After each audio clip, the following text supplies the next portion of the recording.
चलो कुछ इनिशिएटिव्स देखें क्या क्या लिए गए हैं। ठीक है, सबसे इम्पॉर्टेंट जो पॉलिसी है वो है national Ayush mission. National Ayush mission, ठीक है, ये बनाया गया 2014 में। ठीक है, क्या बोल रहा हूँ देखो, एक चीज़ समझना, ये है हमारा मिनिस्ट्री ऑफ हेल्थ।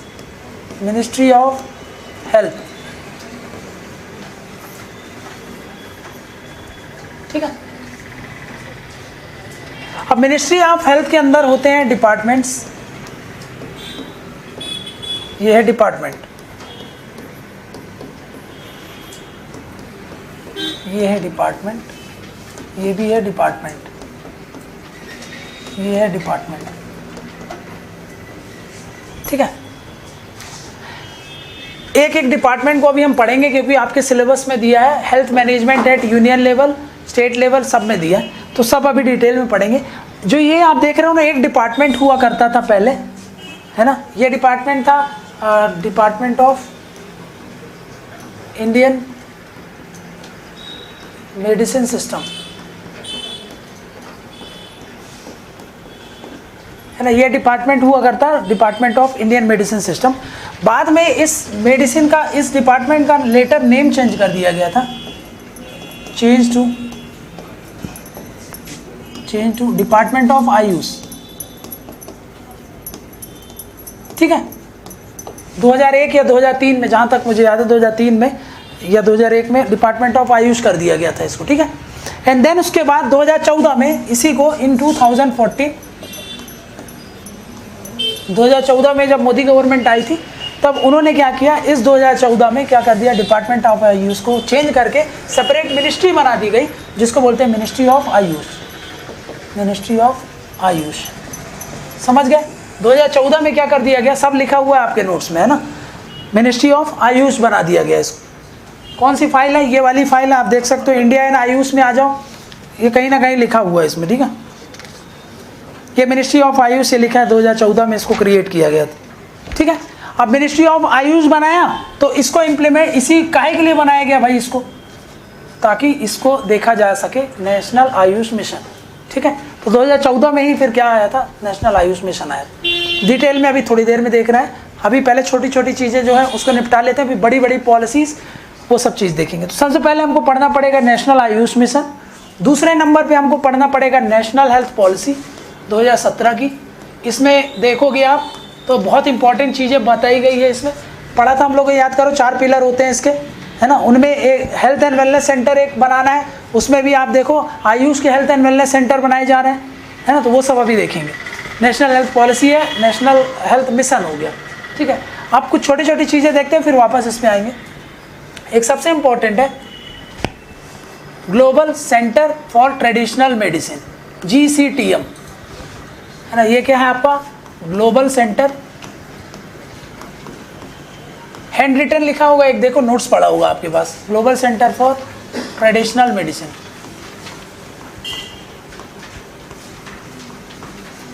मिला, ये देखो, ये global centre for traditional medicine क्या है पता है तुमको, जैसे कि इंटरनेशनल लेवल पे एक ट्रेडिशनल मेडिसिन को प्रमोट करने के लिए WHO का इसने ये सेंटर बनाया है। अभी बीच में WHO के चीफ आए थे, याद है, इनॉग्रेट करने इसको, 2000 कोविड के बाद आए थे, है ना। तो global centre for traditional medicine इसको स्टैब्लिश किया गया था, स्टैब्लिश्ड एट जामनगर गुजरात। ठीक है, तो गुजरात में इसको क्या किया गया, स्टैब्लिश किया गया। ठीक है, ये क्या है, काहे के लिए बनाया गया है, ये इम्प्लीमेंट करता है WHO की एक ट्रेडिशनल मेडिसिन की स्ट्रेटेजी है ना, टू इम्प्लीमेंट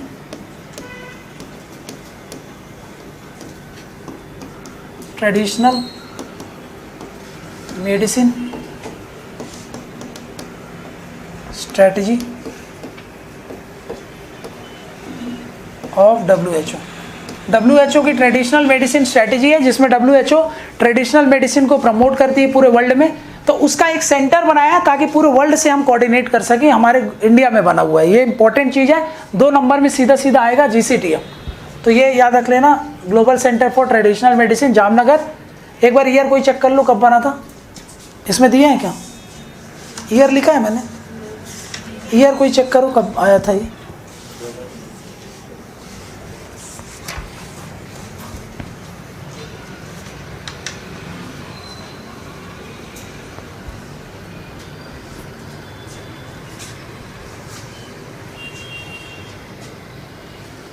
ठीक है, ये इसकी जो स्ट्रेटजी है ये कब से आई थी, 2014 से लेकर के 2023 तक का पूरा इन्होंने स्ट्रेटजी बनाया था, जिसको इम्प्लीमेंट कराने के लिए इस सेंटर को खोला गया है।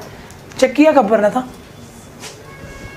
2022 में इसको बनाया गया था, ये याद रखना, global centre for traditional medicine.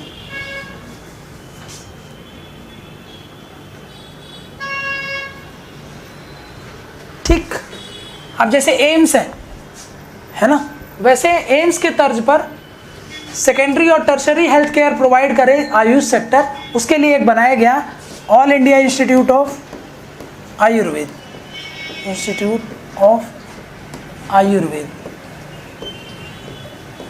जैसे एम्स है ना, ऑन लाइंस ऑफ,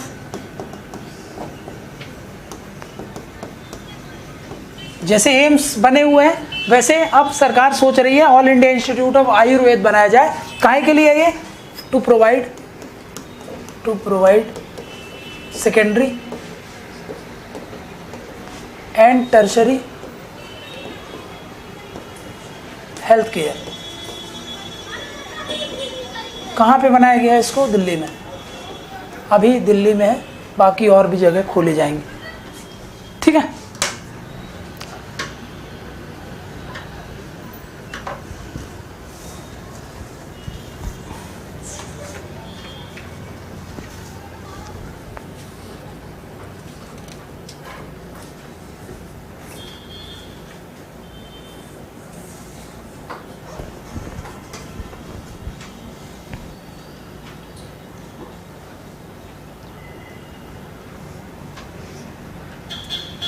ठीक है, ये समझ में आ गया। ऐसे एक आयुष इंस्टीट्यूट बनाया गया अयोध्या में। ठीक है, यहाँ पे लिखते चलो आप, यहाँ पे देख सकते हो आयुष इंस्टीट्यूट सब लिखा हुआ है आपके में। इंस्टीट्यूट कहाँ बनाया गया, अयोध्या में। ठीक है, ये तो हो गया। अब देखो ये है इंडिया और ये है फॉरेन, मतलब ये फिर आउटसाइड इंडिया। कोई भी व्यक्ति यहाँ पर आ सकता है, क्या कराने, अपना इलाज कराना। तो इनके लिए आयुष वीज़ा का प्रोविज़न कर रही है सरकार, आयुष वीज़ा, समझ में गया। टू प्रमोट, जो टेली हेल्थ केयर है उसको प्रमोट करने के लिए, है ना, जो आपका हेल्थ टूरिज़्म है उसको बूस्ट करने के लिए, है ना, ये काहे के लिए, टू बूस्ट हेल्थ टूरिज़्म है। ठीक है, ये कर रही है सरकार। तो बाहर के लोग हमारे यहाँ आए इलाज करवाने, उनको आयुष वीज़ा दिया जाएगा जिसमें मल्टीपल एंट्री होगी। आपको बार बार रोका नहीं जाएगा चेक करने के लिए। तो यहाँ पे आपका बहुत सारा मल्टीपल एंट्री करने के लिए आयुष वीज़ा को प्रमोट कर रही है। ठीक है, देन आप खाना खाते हो, जैसे जो भी, जैसे अपन कुरकुरे वगैरह कुछ भी खाते हैं, तो उसमें अब क्या होगा, अगर वो आयुष के प्रोडक्ट्स होंगे तो उसके लिए आयुष मार्क प्रमोट कर रही है। समझेगा, देखो अब यहाँ से समझो, इंडिया से दूसरे वर्ल्ड में आप भेजोगे ना, तो इंडिया के आयुष प्रोडक्ट की अच्छी इमेज बने, ब्रांड बिल्डिंग हो, इसलिए यहाँ पे प्रमोट किया जा रहा है। यहाँ से जब भी आप एक्सपोर्ट करो तो वहाँ पे किया जा रहा है आयुष मार्क जैसी चीज़ें प्रमोट करी जा रही है। ठीक है, लिखा है सब नोट्स में, आपके हैंड रिटन में देख लो आप, ये आयुष मार्क वाला जो है उसको प्रमोट कर रही है। आयुष जैसे कि डेडिकेटेड पार्क होते हैं ना, है ना, इंडस्ट्रियल पार्क वगैरह, वैसे सरकार जगह जगह पे जहाँ पे भी उनको लग रहा है वहाँ पे आयुष पार्क बनाना चाह रही है, आयुष पार्क। तो देखो आयुष पार्क हो गया, आयुष मार्क हो गया, आयुष वीज़ा हो गया, है ना, एक और है आयुष आहार। अब खाने आप कंज्यूम कर रहे हो, आप जैसे फसाई के स्टैंडर्ड्स होते हैं ना, फसाई जो आप खाने वाली चीज़ देखते हो, FSSAI वाला जो आप समझ रहे हो, तो उसमें देखना पीछे वो रहता है ना, जैसे कि आप मान लो कि भाई वो GM क्रॉप्स है तो बोला जाएगा कि इसमें नहीं GM का लोगो लगना चाहिए। वैसे यहाँ पे आयुष आहार पे यहाँ पे भी आप क्या करा जाएगा, स्टैंडर्ड सेट करे जाएंगे कि आयुष को जो सरकार ने एक स्टैंडर्ड सेट कर दिया ना, बोल दिया इस स्टैंडर्ड को अगर आप फुलफिल कर रहे हो तो आप पे एक सर्टिफिकेशन लिख जाएगा आयुष आहार का, तो जो भी इसको खाएगा निश्चिंत खाएगा। तो आयुष आहार इसको भी सरकार क्या कर रही है, प्रमोट करती है। इसको काहे के लिए किया जा रहा है, ताकि हम स्टैंडर्डाइजेशन की तरफ बढ़ें, for standardization of AYUSH products.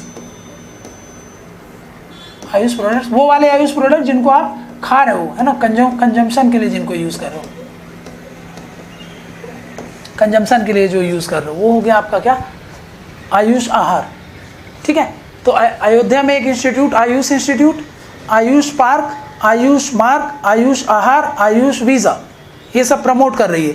ठीक है, देन इंटरनेशनल कोलैबोरेशन करी है WHO से और मल्टीपल कंट्रीज से कोलैबोरेशन किया गया है, जिससे हम क्या कर सकते हैं, आयुष को प्रमोट कर सकते हैं। ग्लोबल सेंटर याद है, नेशनल हेल्थ पॉलिसी अभी पढ़ेंगे और नेशनल हेल्थ मिशन अभी पढ़ेंगे। छोटे छोटे और इंस्टीट्यूट क्या लिखे हैं देख लो उधर पे, कोलैबोरेशन छोड़ दो, PM अभी पढ़ेंगे। अभी आयुष वीज़ा है, आयुष के रिलेटेड ये देखो लिखा है, आयुष एक्सपोर्ट प्रमोशन काउंसिल एक बनाई जाएगी। आयुष को प्रमोट करने के लिए एक डेडिकेटेड अलग से एक्सपोर्ट प्रमोशन काउंसिल बनाई जा रही है, उसको भी मार्क कर लो। ठीक है,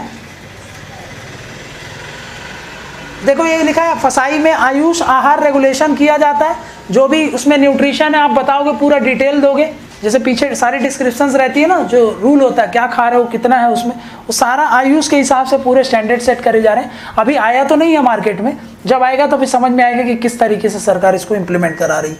आयुष पार्क हो गया, आयुष मार्क हो गया, और ये देखो आयुष सेक्टर जो है वो $18 बिलियन की इंडस्ट्री है हमारे यहाँ, है ना, उसको थोड़ा सा इंट्रोडक्शन में कहीं लिखने के लिए काम आएगा आप। ठीक है, देखो जैसे ये है bill and Melinda Gates foundation है, इनके साथ हमने साइन किया है MOU, ताकि हम क्या कर सकें, ट्रेडिशनल मेडिसिन का पूरा नेटवर्क को फैला सकें। ये NGOs है, NGO है ना, Bill and Melinda Gates NGO है ये, उसके साथ साइन करके ट्रेडिशनल मेडिसिन को प्रमोट करने के लिए पूरा एक नेटवर्क तैयार किया जा रहा है। देखो एक ये है institute of Himalayan bio research and technology, Palampur में बनाया जाता है। ठीक है, इसने भी साइन किया है MOU। अब ये छोटी छोटी पॉइंट याद करने की जरूरत नहीं है आपको, 2-4 याद है काफ़ी है। फिर वर्ल्ड बैंक PM अभिम में पैसा दे रही है, वो सब अभी डिटेल में देखेंगे नेशनल हेल्थ पॉलिसी में। ठीक है, अब एक और पॉइंट बचा है इसमें, वो है आपका, ये सबसे इंपॉर्टेंट पॉइंट है जिसको यहाँ पे मैं आपको बता देता हूँ।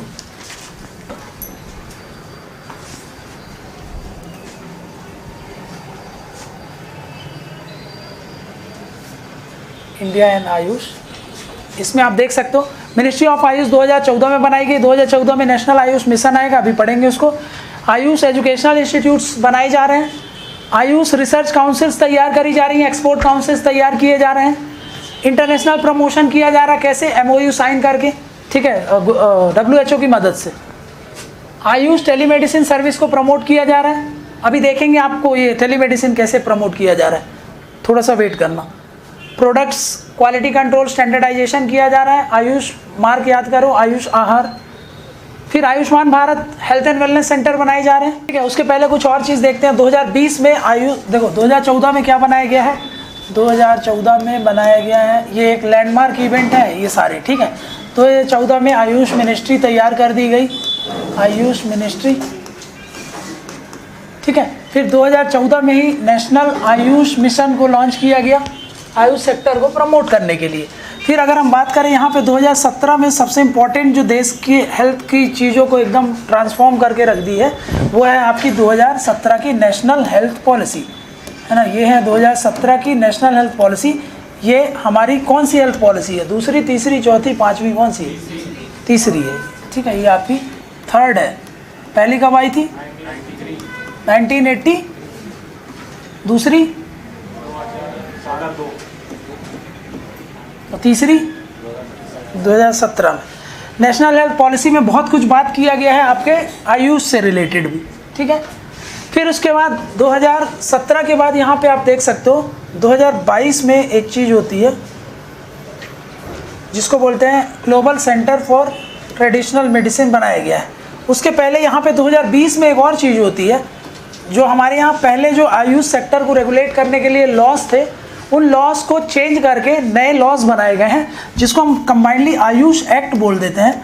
आयुष एक्ट, है ना, आयुष एक्ट, इसमें 2 लॉ हैं, इंपॉर्टेंट लॉज हैं, उन लॉज को हमको समझना है, ठीक है। क्या बोल रहा हूँ समझ में आ गया?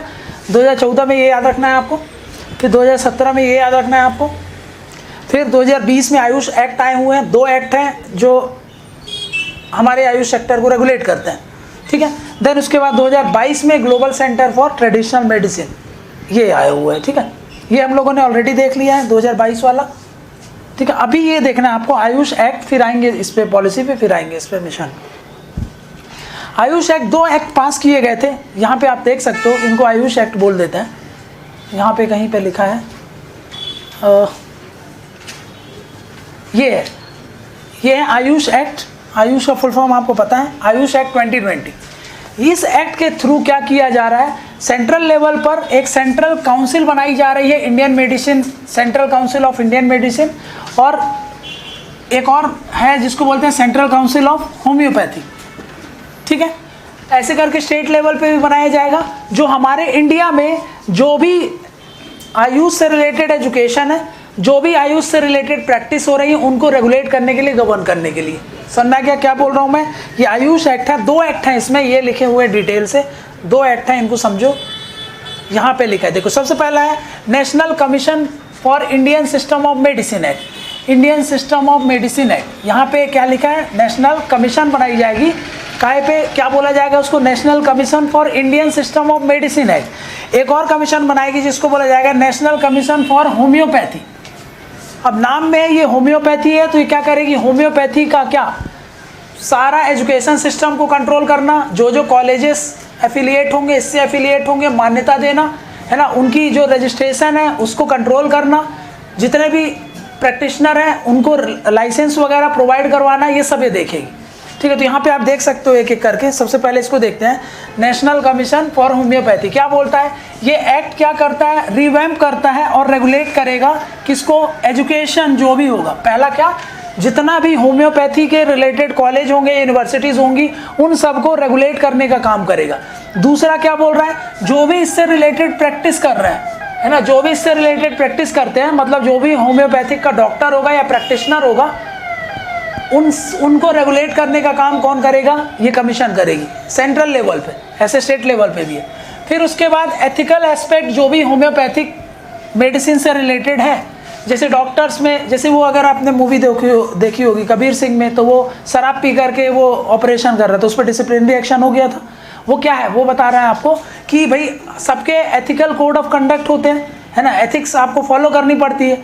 तो वैसे ऐसे एथिकल प्रैक्टिस को प्रमोट करने का काम भी कौन करेगी, ये जो प्रैक्टिशनर है, डॉक्टर है ना भाई, ये आपके पास एक मोरल रिस्पॉन्सिबिलिटी है किसी एक पेशेंट की, तो आप कैसे उसको रेगुलेट करना चाहिए, है ना। ये नहीं कि आप शराब के नशे में उसको ट्रीटमेंट कर रहे हो। तो ऐसी जो एथिक्स होती है, एथिक्स नाम की जो चीज़ होती है, उसको प्रमोट करने का काम भी कौन करेगा, ये करेगा, और उसको इंटीग्रेट करने की कोशिश करेगा। क्योंकि आपको पता है आजकल आप दिखाने जाओगे, अंदर के कोई पार्ट्स आपके गायब हो जाएंगे, तो वो सब क्या हो रहा है, ये अनएथिकल चीज़ें हो रही है ना भाई। आपके जो बॉडी ऑर्गन्स है उनका ट्रेड हो रहा है ना, ऑर्गन ट्रैफिकिंग होने लगी, एलोपैथी में बहुत ज़्यादा हो रहा है। तो ये सब चीज़ें ना हो, क्योंकि अब मोरालिटी लॉस हो चुकी है, तो इसलिए सरकार चाह रही है कि लोगों के में एथिकल जो प्रिंसिपल्स हैं उसको जो भी प्रैक्टिशनर है उनको फॉलो करें।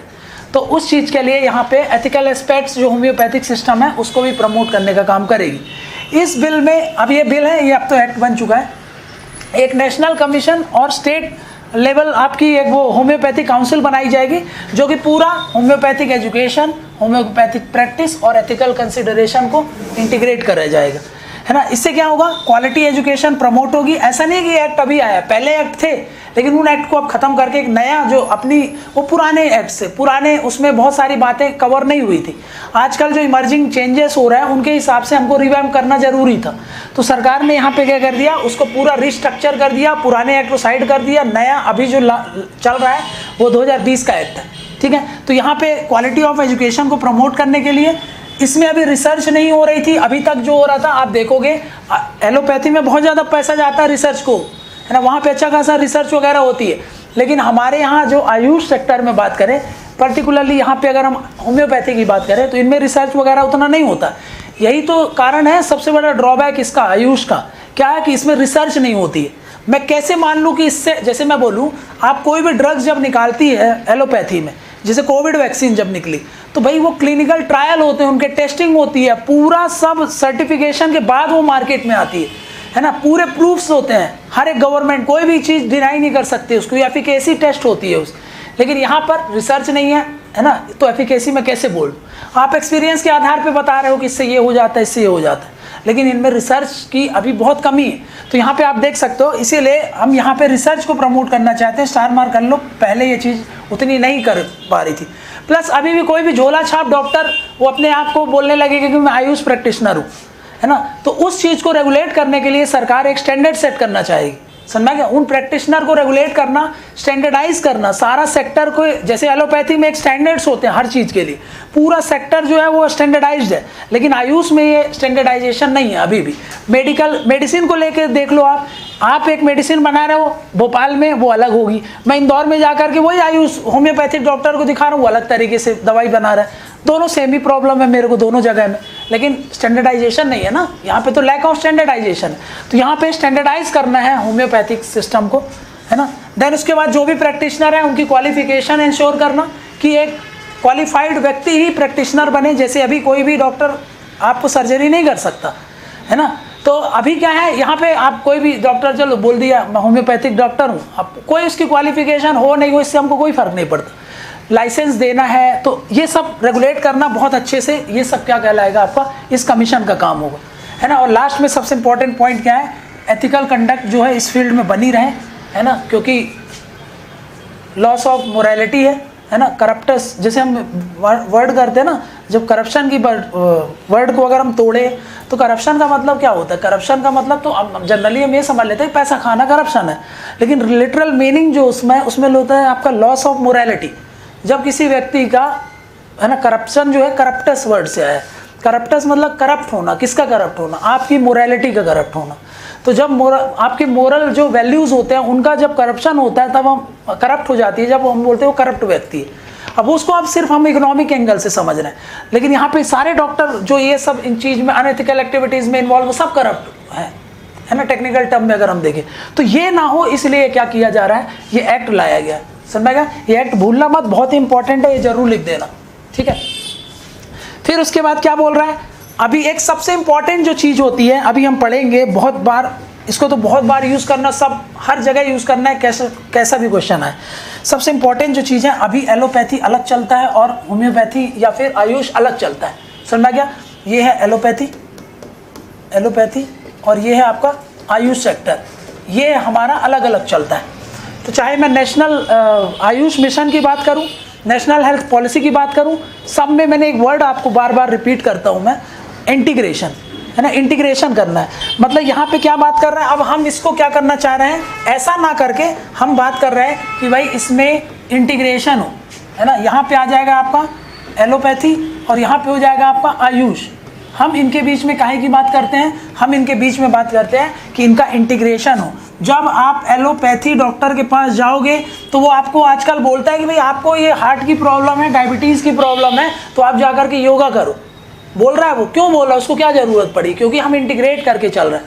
हमको पता है कि ट्रेडिशनल नॉलेज आयुष के द्वारा है और उसके साथ साथ हमारे पास मॉडर्न साइंस एलोपैथी में रिसर्च वगैरह सब इसमें है, तो क्यों ना हम दोनों को इंटीग्रेट करके एक वो करें, हेल्थ केयर दे। जब हम इसको इंटीग्रेट करके देंगे तो हॉलिस्टिक ट्रीटमेंट होगा, आप सिम्टम क्योर कर रहे हो प्लस प्रिवेंट कर रहे हो उसको, है ना, इनके माध्यम से, आयुष के माध्यम से। तो यहाँ पे आप देख पा रहे हो कि हम इसमें सारे एक्ट, सारी पॉलिसी, अब एक आपके सिलेबस में दिया है, देखो, one health one country one health system, one country one health में आप क्या करना चाह रहे हो, 2030 में जब हमारा हेल्थ केयर होगा वो कैसा होगा। अब जो डॉक्टर्स होंगे वो एलोपैथी और आयुष दोनों की स्टडी कर सकते हैं, दोनों के बीच में एक इंटीग्रेशन होगा। अब सरकार इसको कैसे इंप्लीमेंट करेगी अभी वो फ्यूचर की बात है, लेकिन जहाँ तक हम समझ पा रहे हैं अभी जितने आर्टिकल्स वगैरह पढ़ के उनमें ये समझ में आ रहा है कि जैसे कि अभी एक केस स्टडी वगैरह है कि कुछ ऐसे, अब पता रूरल एरियाज़ में किसकी डोमिनेंस है, एलोपैथी की है, आयुष डॉक्टर मतलब आयुष है, एलोपैथी बोल रहा हूँ, आयुष के हैं, वहाँ पे प्रैक्टिशनर बहुत ज़्यादा है। अभी कोविड जब आया था तो आयुष के डॉक्टर्स को एलोपैथी का तो कुछ पता नहीं था, लेकिन कुछ जो आयुष के डॉक्टर्स थे उनको हमने ट्रेनिंग दे दिया कि भैया आप इनको ऐसे मैनेज कर लेना, क्योंकि अब सोचो कोविड जैसी एक महामारी आई है, उस समय आप तुरंत इंस्टेंट रिलीफ चाहिए ना, उसके लिए तो एलोपैथी ही काम आएगा, अब मैं ये थोड़ी बोलूँगा नहीं प्रिवेंट करना, तो पहले से प्रिवेंट करके रखना था ना 4 साल पहले से। अब अचानक से हो गया तो मैं उसको बोलूँगा तू वेट कर 2 साल में प्रिवेंशन तेरा ठीक हो जाएगा। तो अभी आपको तुरंत इमरजेंसी है ये। तो इस केस में जो यहाँ के आयुष के डॉक्टर्स थे उनको वो बताया गया कि आपको आईसीयू कैसे मैनेज कर सकते हो आप, है ना, जो क्रिटिकल केयर यूनिट्स होती हैं ऐसी चीज़ों में उनको ट्रेनिंग दे दी गई और बहुत अच्छा मैनेज किया उन्होंने आयुष के समय में। तो आप क्या करो, कुछ नॉलेज इधर का इनके पास आ जाए, कुछ नॉलेज इधर का इनके पास आ जाए। हाउएवर इसमें बहुत टेक्निकलिटीज़ है क्योंकि दोनों का डिसिप्लिन और अप्रोच बहुत अलग है, लेकिन जितना पॉसिबल हो सकेगा सरकार उस पर कर रही है ना। क्योंकि देखो इसका अप्रोच अलग है, याद करो माइंड बॉडी स्पिरिट सब अलग काम करती है, मशीन ट्रीट करता है। आयुष कॉस्मोस है, माइक्रो कॉस्मोस है, माइंड बॉडी स्पिरिट इंटीग्रेटेड है, ये प्रिवेंटिव पे काम कर रहा है, ये क्यूरेटिव पे काम। अप्रोच तो बहुत अलग है, लेकिन कई जहाँ पर भी दोनों डिसिप्लिन को मर्ज कर सकते हैं वहाँ पर हम मर्ज करके क्या करेंगे, इनको प्रमोट करेंगे। पूरा सेपरेट है, अभी पूरी पॉलिसी में देखेंगे बार बार यही वर्ड सरकार ने यूज़ किया, ठीक है। इसको बोलेंगे इंटीग्रेशन ऑफ हेल्थ। इंटीग्रेशन किसका इंटीग्रेशन की बात कर रहे हो, हम इंटीग्रेशन करते हैं मॉडर्न मेडिसिन का किसके साथ, आयुष के साथ। ये होम्योपैथी एक्ट है इसलिए यहाँ पर होम्योपैथी लिखा है, ऊपर वाले में देखोगे यहाँ पर अदर चीज़ लिखी होगी। समझ में आ रहा है ये पॉइंट। इसीलिए अब हम इसकी बात करते हैं, हम इंटीग्रेटेड हेल्थ की बात करते हैं। अलग से क्वेश्चन आएगा 10 नंबर का कि what do you mean by integration of health care, ठीक है। तो इंटीग्रेशन ऑफ हेल्थ केयर पे पूरा पढ़ेंगे हम। फिर यहाँ पे देख लो national commission for Indian system of medicine, तो वही है, क्या करेगा ये, एक कमीशन बनाएगा नेशनल लेवल पे और स्टेट लेवल पे, ताकि वो क्या कर सके, इन सिस्टम को समझ आ सके। किसको किसको, अब वहाँ पे होम्योपैथी कवर हो गया था, तो यहाँ पे आयुर्वेद हो गया, योग है, यूनानी, सिद्धा और इवन होम्योपैथी। लेकिन इसके मोस्ट ऑफ द पार्ट वहाँ पे हो गया, तो उसके लिए अलग एक्ट है। बाकियों के लिए क्या है, आपके पास Indian system of medicine act है, ठीक है। तो यहाँ पे आप देख सकते हो वो क्या काम करेगा, सेम लाइन लिखी है, ना तो वर्ड चेंज है ना तो कुछ, सेम वही। वो भी क्या करेगा, रिसर्च है, वो भी मेडिकल क्वालिफिकेशन को रेगुलेट करेगा, एथिकल प्रैक्टिस को रेगुलेट करेगा, एजुकेशन को प्रमोट करेगा, कंट्रोल करेगा, वही सारे पॉइंट जो नीचे हम लोगों ने पढ़ा है। ये भी इंटीग्रेशन की बात करेगा, किसकी बात करेगा, मॉडर्न मेडिसिन का इंटीग्रेशन किसके साथ, ट्रेडिशनल मेडिसिन के साथ, है ना। मॉडर्न मेडिसिन मतलब यहाँ पे क्या है, एलोपैथी है। ट्रेडिशनल मेडिसिन मतलब जो हम जानते हैं आयुष की बात कर रहे हैं, ठीक है। ताकि क्या हो सके, बहुत ही अच्छा एक पब्लिक हेल्थ को हम कर सके, ठीक है। इससे क्या होगा, it seeks to strengthen the traditional medicine sector and elevates its standard to meet evolving health care needs. एक बहुत अच्छी बात होगी अगर मैं इंटीग्रेशन कर दूं। अब देखो एलोपैथी स्टैंडर्डाइजेशन पे काम करता है, रिसर्च पे काम करता है, एफिकेसी पे काम करता है। आयुष में ये सब चीज़ें नहीं। जब मैं इंटीग्रेशन करूंगा तो कहीं ना कहीं उसके चक्कर में इसमें भी तो रिसर्च बढ़ रही है, इसमें भी तो स्टैंडर्डाइजेशन हो रहा है, क्योंकि दोनों तो तभी साथ में काम कर सकते हैं जब कुछ पैरामीटर्स में दोनों बराबर आएंगे। तो जब हम इंटीग्रेशन करेंगे ना तो आयुष का स्टैंडर्ड भी बढ़ेगा, समझेगा। हमारे यहाँ और जो मेडिकल टूरिज्म है वो प्रमोट होगा। और ये जो फालतू के जो डॉक्टर्स हैं जो हमारे देश का नाम खराब कर रहे हैं, क्योंकि बाहर से बहुत टूरिस्ट आते हैं, है ना, इस थेरेपी वगैरह लेने। तो ये जो चीज़ें होती हैं, जितने भी आयुर्वेद का ट्रीटमेंट लेने आ रहे हैं, योग का ट्रीटमेंट लेने आ रहे हैं, तो एक हमारा एक ब्रांड बिल्डिंग होगी, समझेगा। योग को लेकर के तो देखो यूएन योग दिवस भी मनाता है ना, योगा डे कब मनाया जाता है, 21 जून। तो ऐसे करके सरकार कितने सारे प्रयास कर रही है। 2-3 लेवल का तो देखो इंटरनेशनल लेवल पे सरकार कर रही है। कोविड के बाद देखो आप नमस्ते का कल्चर चल रहा है, इटली की पीएम देख लो आप, है ना, यूरोप में देख लो आप, ये सब क्या कर रहे हैं, अब नमस्ते का कल्चर चल रहा है ना। तो ये सब क्या है, आप कहीं ना कहीं इंडिया के कल्चर, आप 2047 में हम बात करना चाहते हैं कि विकसित भारत की बात कर रहे हो, है ना, तो उसमें आपकी चीज़ें विकसित, अब यूएस की हर चीज़ आप फॉलो करते हो तो आपका भी तो लोग फॉलो करेंगे। तो यहाँ पे योग फॉलो होगा, है ना, हमारा आयुर्वेद फॉलो होगा, है ना, ये सब चीज़ें प्रमोट करी जा रही, इसीलिए तो उन सब, इसीलिए बेटर रेगुलेशन करने की ज़रूरत थी। तो सरकार ने क्या किया, ये 2 एक्ट लेके आई जो पूरा ये सब चीज़ें देखेगी। 2 स्तर पे कंट्रोल किया जा रहा है, सेंट्रल लेवल पे एक काउंसिल बनाई जाएगी और स्टेट लेवल पे काउंसिल बनाई जाएगी, है ना। वो इन सब चीज़ों को, प्रैक्टिस को रेगुलेट, क्या क्या है, रिसर्च जो भी प्रैक्टिशनर है उनका, और एजुकेशन जो भी है उसको प्रमोट करना, और लास्ट में क्या, एथिकल स्टैंडर्ड्स और एथिक्स को इंटीग्रेट करना, ठीक है। ये है आपका 2 एक्ट है। फिर उसके बाद यहाँ पे आप देख सकते हो, यहाँ पे देखते हैं ये वाला पेज देख लिया था ना, ठीक है। उसके बाद ये देख लो आपके पास ACCR क्या है, यहाँ पे जितने भी आयुष से रिलेटेड फैसिलिटीज हैं, है ना, आयुष से रिलेटेड जितने भी रिकॉर्ड्स हैं उन सब के लिए एक पब्लिक डोमेन कर दो, है ना, डिजिटलाइजेशन ऑफ रिकॉर्ड्स कर दो। उसके लिए एक रिपोजिटरी या फिर डेटाबेस तैयार किया जा रहा है, उसको बोलते हैं आयुष क्लिनिकल केस रिपोजिटरी, है ना, ACCR।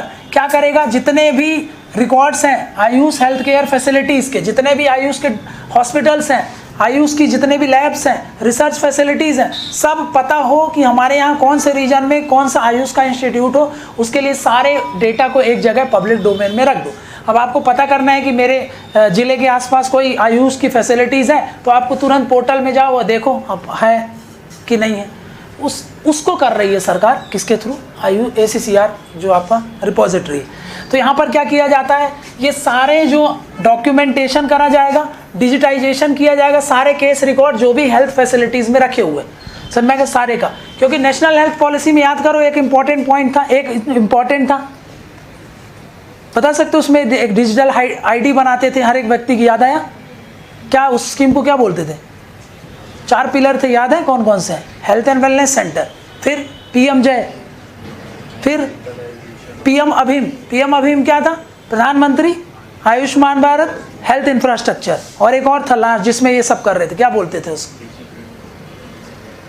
Ayushman Bharat digital mission, है ना, उसमें आभा अकाउंट हम बोल रहे थे, वो जो याद करो वो नंबर को, जो आपका हेल्थ ID थी उसको आभा अकाउंट बोल रहे थे।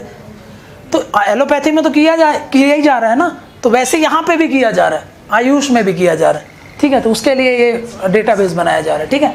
फिर उसके बाद यहाँ पे देखते हैं कुछ और चीज़, ये 2 चीज़ अभी देखेंगे वापस। ये एक्ट याद आ गया। फिर ये ड्रग्स एंड कॉस्मेटिक एक्ट्स है, जो भी आपका आयुष से रिलेटेड जो भी ड्रग्स बनाए जाते हैं उनको रेगुलेट करना, इंपोर्ट एक्सपोर्ट करना, उनसे रिलेटेड जो भी रूल्स एंड रेगुलेशन सब फॉलो हो रहे हैं कि नहीं हो रहा, वो सब इस एक्ट के थ्रू इम्प्लीमेंट किया जाता है। फिर ये वो पुराने एक्ट थे जिनको अब चेंज कर दिया गया है, Indian medicine central council act अभी बता दिया ना, ये खत्म होकर के अब या फिर इसी को मर्ज कर दिया गया 2020 वाले में। ये 2 एक्ट था, याद करो, वही इंडियन मेडिसिन और होम्योपैथी वाला, है ना, 73 और 70 में आए थे। अब 2020 वाले एक्ट आपको याद रखने हैं, याद करने की ज़रूरत नहीं है ये। फिर उसके बाद ये है वो global centre for traditional medicine, एक बार पढ़ो इसमें क्या लिखा है, first and only global outposted centre for traditional medicine will come at in Jamnagar Gujarat, है ना। क्या करेगा, आयुष सिस्टम को पूरे ग्लोब में प्रमोट किया जाएगा। आयुष को ही नहीं, बाकी के जो अदर कंट्रीज़ के भी जो ट्रेडिशनल मेडिसिन है, जैसे चाइनीज़ ट्रेडिशनल मेडिसिन, वो भी काफ़ी इफेक्टिव होता है, उसको भी पूरे ग्लोबल लेवल पे इम्प्लीमेंट करना है, ठीक है। फिर उसके बाद क्या है, इंडिया को एक लीडरशिप भी प्रोवाइड करने की बात चल रही है कि हम ट्रेडिशनल मेडिसिन के एक लीडरशिप इमर्ज होंगे। तो ये सारे वही पॉइंट्स हैं जो आप जानते हो, ये आप पढ़ सकते हो, यहाँ पर लिखा है। ये है वो पॉइंट जो आपको याद रखना है। वर्ल्ड बैंक बोल रहा हूँ, वर्ल्ड हेल्थ सेंटर जो वर्ल्ड हेल्थ ऑर्गेनाइजेशन WHO जो है, उसका एक ट्रेडिशनल मेडिसिन स्ट्रैटेजी है। 2014 से लेकर के 23 तक के लिए उन्होंने एक स्ट्रैटेजी बनाया था कि हम कैसे इसको पूरे वर्ल्ड में ट्रेडिशनल मेडिसिन को प्रमोट करें। उसमें हमारा इंडिया में आयुष को प्रमोट करने की बात चली है। तो WHO के साथ मिल करके हम पूरे इंडिया में और पूरे वर्ल्ड में अपना आयुष सेक्टर को प्रमोट कर रहे हैं। तो इसलिए याद करो, उसमें एक जगह लिखा था इंटरनेशनल कोलैबोरेशन किया जा रहा है आयुष को प्रमोट करने के लिए। वो ये है, किसका कंपनी है, मतलब कौन सी मिनिस्ट्री रिस्पॉन्सिबल है इस सेंटर को देखरेख करने के लिए, मिनिस्ट्री ऑफ आयुष, वो नोडल मिनिस्ट्री है हमारी। फिर ये मैंने आपको बताई दी है, All India Institute of Ayurveda. तो जैसे कि एम्स है, वैसे हमारे यहाँ All India Institute of Ayurveda बनाया जा रहा है ना, online of AIIMS. It was established as an apex, जैसे एम्स से ऊपर कुछ नहीं है हमारे इंडिया में, है ना, गवर्नमेंट लेवल पे, वैसे इससे ऊपर कोई अथॉरिटी मतलब कोई इंस्टीट्यूट नहीं है। तो वैसे यहाँ पे आप देख सकते हो ये एपेक्स इंस्टीट्यूट है, ठीक है। प्लस इसमें एक चीज़ और की जाती है, मैंने बताया ना इंटीग्रेशन पे चल रहे हैं अब हम, जितने भी चीज़ बताएगी, इसलिए आप देखते हो आयुर्वेद और मॉडर्न जो डायग्नोस्टिक टूल्स हैं या टेक्नोलॉजी है उसके साथ हम इसको इंटीग्रेट कर रहे हैं।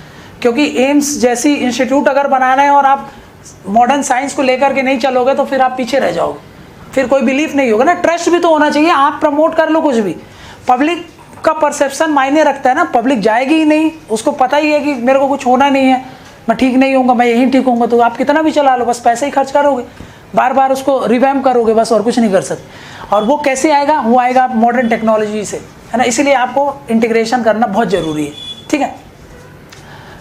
फिर वही है 36 एरिया में स्पेशलाइजेशन देता है, ये सब कुछ नहीं याद रखना है। एक चीज़ जो आपको याद रखना है वो ये है बस क्या बोला था मैंने इसमें ऑल इंडिया इंस्टीट्यूट में कि सेकेंडरी और टर्शरी, ये लिखा है देखो, टर्शरी केयर फैसिलिटीज़ है, उसके अलावा सेकेंडरी भी दे रहा है। याद है कुछ सेकेंडरी और टर्शरी हेल्थ केयर क्या होते हैं, कौन कौन सी फैसिलिटीज़ दी जाती हैं? नहीं भी होगा याद तो अभी देखेंगे ही हम उसको, क्योंकि अलग से आपके में पूरे सिलेबस में दिया है। यूनिट 4 देखो, उसमें पूरा दिया हुआ डिटेल में, primary health care, secondary health care, tertiary health care. ठीक है, ये all India Institute of Ayurveda में इतना पॉइंट याद रख लेना, 2 नंबर में पूछेगा बस, ये 7 नंबर में नहीं आएगा क्वेश्चन, 7 नंबर में बड़े क्वेश्चन आएंगे, याद रखना। फिर ये है आयुष एजुकेशनल इंस्टीट्यूट्स, वही बताया था मैंने जो आपका था, वो अयोध्या में खुला है, WHO पे बाद में आएंगे। हाँ, एक चीज़ ये याद रख लेना। अब 3 और बड़े बड़े टॉपिक जो हैं वो देख लेते हैं। एक है ये नेशनल मेडिसिनल प्लांट बोर्ड, ठीक है, और फिर उसके बाद आप ये देखेंगे ग्लोबल, ये तो देख लिया GCTM ना, ये देखना है हमको, ट्रेडिशनल नॉलेज डिजिटल लाइब्रेरी, और एक और चीज़ इसके ऊपर लिखी है वो क्या है, नेशनल आयुष मिशन। सबसे पहले इसको देखते हैं, नेशनल आयुष मिशन। अब एक बात, आयुष में जो जो समस्याएं हैं उन सबको ही क्या करेगा, ये एड्रेस करने की बात करेगा। रिसर्च होता है आयुष में, तो रिसर्च को प्रमोट करने के लिए आएगा ये। सबसे बड़ी बात क्या बोलोगे आप, आंसर लिखोगे तो सबसे पहला पॉइंट क्या लिखोगे उसमें, बताओ।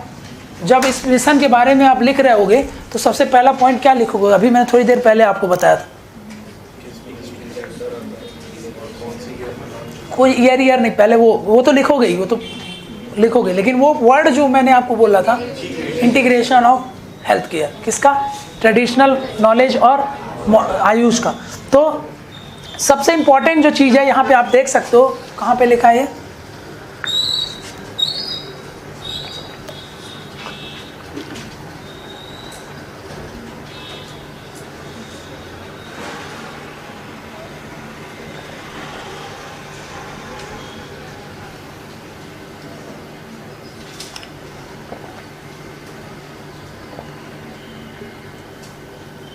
देखो कहीं पे लिखा हुआ, रिसर्च प्रमोट कराओगे, स्टैंडर्डाइजेशन करोगे, जितने भी आयुष के प्रैक्टिशनर हैं उनका टाइट कंट्रोल होगा। तो जो जो पॉइंट्स अभी मैंने आपको बताया वो एक एक पॉइंट एक करके समझ लेते हैं। सबसे पहले क्या बोल रहा है कि आयुष मिशन क्या है, एक सेंट्रली स्पॉन्सर्ड स्कीम है, सेंट्रली स्पॉन्सर्ड स्कीम है 2014 की। क्या करना चाहती है ये, एक हेल्दी इंडिया बनाना है, उसके लिए क्या क्या करना पड़ेगा, तो इसमें कुछ मिशन बताए गए हैं। क्या, सबसे पहले आयुष को हर एक लेवल का जो हेल्थ केयर फैसिलिटीज़ है उसमें सबसे पहले हमको लाना है। प्राइमरी हेल्थ केयर में याद करो हेल्थ एंड वेलनेस सेंटर है, सेकेंडरी हेल्थ केयर में डिस्ट्रिक्ट हॉस्पिटल में बताया था मैंने आपको, हर एक डिस्ट्रिक्ट हॉस्पिटल में अलग से एक आयुष विंग बनाई जाएगी। टर्सरी लेवल पे अभी बताया, टर्सरी हेल्थ केयर मतलब all India Institute of Ayurveda जैसी चीज़ बनाई जा रही है। तो हेल्थ केयर के सारे लेवल पे, प्राइमरी सेकेंडरी टर्सरी, हर एक लेवल पे आयुष की फैसिलिटी, आयुष की सर्विस आपको मिलनी चाहिए। ये पहला है, सबसे इंपॉर्टेंट जो चीज़ है। दूसरा क्या बोल रहा है, एक्सेसिबिलिटी आपको बढ़ानी है, ठीक है। पब्लिक हेल्थ डिलीवरी में आयुष को लेकर के सारी एक्सेसिबिलिटी बनानी है और क्वालिटी वाइज आपको सारी जो एक्सेसिबिलिटी है उसको इंश्योर करना है। फिर उसके बाद क्या करना है, वही है देखो, आपका वेलबींग को प्रमोट करना है, मतलब आपके हेल्थ को प्रमोट करना है, प्रिवेंट करना है डिसीज़ को, तो डिसीज़ प्रिवेंशन तो आएगा ही, प्रिवेंटिव मेजर्स के लिए काम करते हैं ये। फिर उसके बाद क्या बोल रहे हैं, ये जो एक्ट है अभी मैंने आपको देखा, ड्रग्स एंड कॉस्मेटिक एक्ट्स, ये जो आपको बनाया गया था, आयुष से रिलेटेड जो भी ड्रग्स बनाए जाएं उनमें स्टैंडर्डाइजेशन आए, सुनना क्या, आयुष के ड्रग्स रिलेटेड जो भी इंडस्ट्रीज चल रही हैं उन सबको प्रॉपर रेगुलेशन हो। जब हम यहाँ से कोई भी चीज़ एक्सपोर्ट कर रहे हैं, इंपोर्ट कर रहे हैं, उनमें एक प्रॉपर स्टैंडर्ड्स हो, उन सबको लागू करा रहे हैं इसी मिशन के थ्रू। फिर उसके साथ क्या बोल रहे हैं, आयुष की सर्विस डिलीवरी हो। फिर उसके बाद वही है, जितने भी आयुष हॉस्पिटल हैं उन सबको अपग्रेड करना है, primary health care, community health centre, district hospital, हर एक लेवल पे क्या हो, आयुष की सर्विसेज मिले, ये इंश्योर करना है। फिर उसके बाद स्टेट की आयुष, देखो मध्य प्रदेश में भी पहले हमारे यहाँ अलग से डिपार्टमेंट नहीं था, मध्य प्रदेश में हमारे यहाँ पे भी डिपार्टमेंट ऑफ आयुष बनाया गया है। तो क्या बोला जा रहा है, जितने भी स्टेट्स हैं उन स्टेट्स को स्ट्रेंथन करना ताकि वो आयुष सेक्टर में कुछ ना कुछ काम कर सकें और आयुष सेक्टर को अपने स्टेट पे अच्छे से इम्प्लीमेंट कर सकें।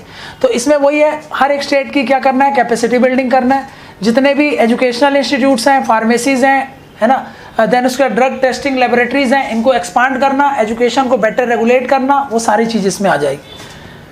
फिर अभी ये पढ़ेंगे हम मेडिसिनल प्लांट बारे में, तो आप समझ में आ जाएगा, ठीक है। देन उसके बाद यहाँ पे देख सकते हो सपोर्ट करना है, क्लस्टर बेस्ड अप्रोच फॉलो करना है, वैल्यू एडिशन करना है आयुष सेक्टर में, वेयर हाउस मतलब स्टोरेज जैसी फैसिलिटीज़ को प्रमोट करना है। कुल मिला के आपको इंफ्रास्ट्रक्चर वगैरह डेवलप करना है आयुष से रिलेटेड। फिर ह्यूमन रिसोर्स डेवलपमेंट, मतलब ज़्यादा से ज़्यादा लोग आयुष सेक्टर में आए, ऐसे प्रैक्टिशनर्स हमारे यहाँ बढ़ाए जाए, वो सब करा जा रहा है इसमें, ठीक है। और ये मेडिसिनल प्लांट वाला भी करेंगे। एक सबसे इंपॉर्टेंट पॉइंट यहाँ पे लिख लो, सबसे इंपॉर्टेंट जो है वो है integration, integration of traditional medicine with modern medicine practice, ठीक है। ये लाइन लिख लो, आप स्टार मार्क कर लेना इसको।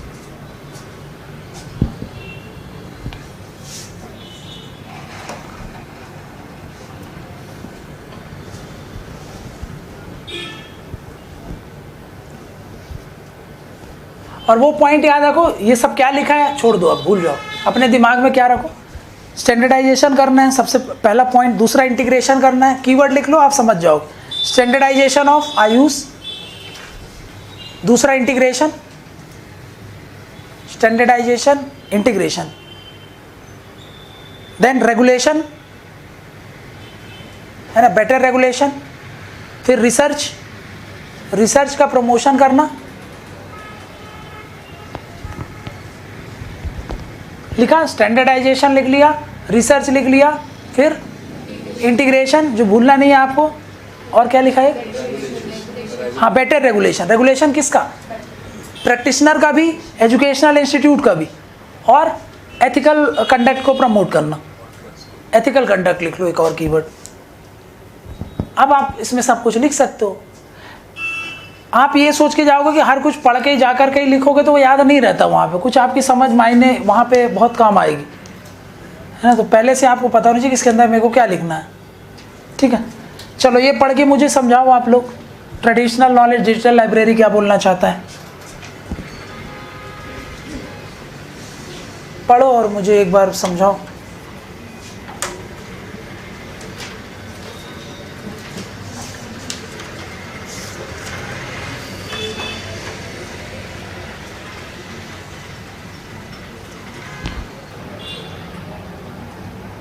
हो गया, बताओ क्या है ये, किस चीज़ के लिए लाया गया इसको। सबसे पहला पेटेंट को प्रमोट करने के लिए और बायोपायरेसी को रोकने के लिए, क्योंकि हमारे देश का जो नॉलेज है, आयुष का जितना भी नॉलेज है, हर्बल मेडिसिन का जो नॉलेज है, वो बाहर की कंपनीज क्या करती हैं, चोरी कर लेती हैं और अपने ब्रांड नेम में बेचने लगती हैं, है ना। बहुत सारे जो एलोपैथिक मेडिसिन हैं वो कहीं ना कहीं ये जड़ी बूटी हर्ब से ही बना कर मिल करके बनाई जाती है ना। जैसे मैं बोलूँ आपसे, और बहुत सारे एलोपैथी की बात भी नहीं करो, जैसे ये जो अपन ये यूज़ करते हैं मच्छर मारने की जो भी कॉइल वगैरह, वो सब कहाँ से, हर्ब से ही तो बन रही है ना। सिनकोआ जो ट्री होती है उसकी छाल से बनाया जा रहा है उसको।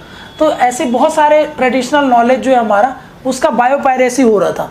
तो उन सब को सबसे पहले सारे नॉलेज का एक डिजिटल डेटाबेस तैयार कर लिया गया, जिसी को लाइब्रेरी मतलब वो डेटाबेस है, पूरा एक डिजिटल प्लेटफॉर्म है, जिसको हमारे देश में ही एंटरप्रेन्योरशिप का कल्चर को बढ़ाने के लिए, देन दूसरा क्या बोल रहा हूँ, ट्रेडिशनल नॉलेज को कंजर्व करने के लिए, तीसरा क्या है, पेटेंट को बढ़ावा देने के लिए, और बायोपायरेसी को रोकने के लिए, इन सब चीज़ों के लिए इसको गवर्नमेंट ने लॉन्च किया, ठीक है।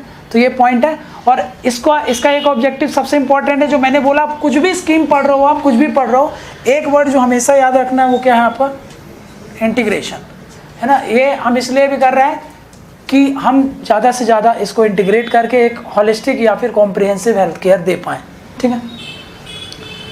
तो ये है, देख लो आप, 3 P है इसके अंदर, प्रिजर्वेशन, अपना खुद का नॉलेज, प्रोटेक्शन और प्रमोशन। एक चीज़ और है, जो ट्राइब्स वगैरह होती है ना हमारे यहाँ, उनके जो वैल्यूएबल नॉलेज है उनको चोरी होने से बचाना, प्लस ट्राइब्स, अब जैसे मैं बोलूँ हमारे देश की भी तो हो सकती है ना, कुछ कंपनीज सारे नॉलेज इनका चोरी कर सकती हैं, बाहर का तो चलो आपने रोक लिया, फिर अब चलो मान लो आपने ट्राइब्स का नॉलेज यूज़ भी किया, तो कम से कम उनको रॉयल्टी तो दो, उनको बेनिफिट शेयरिंग तो होना चाहिए।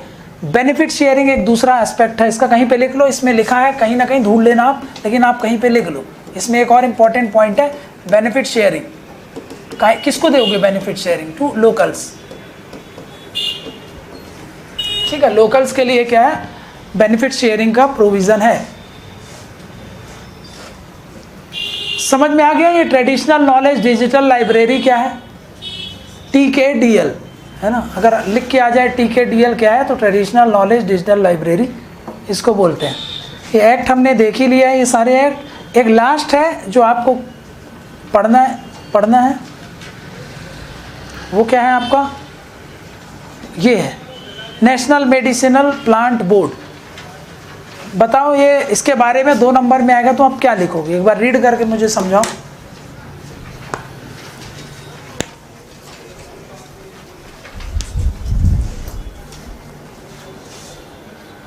कब इस्टेब्लिश हुआ था, ये पता होना चाहिए आपको, क्या काम है।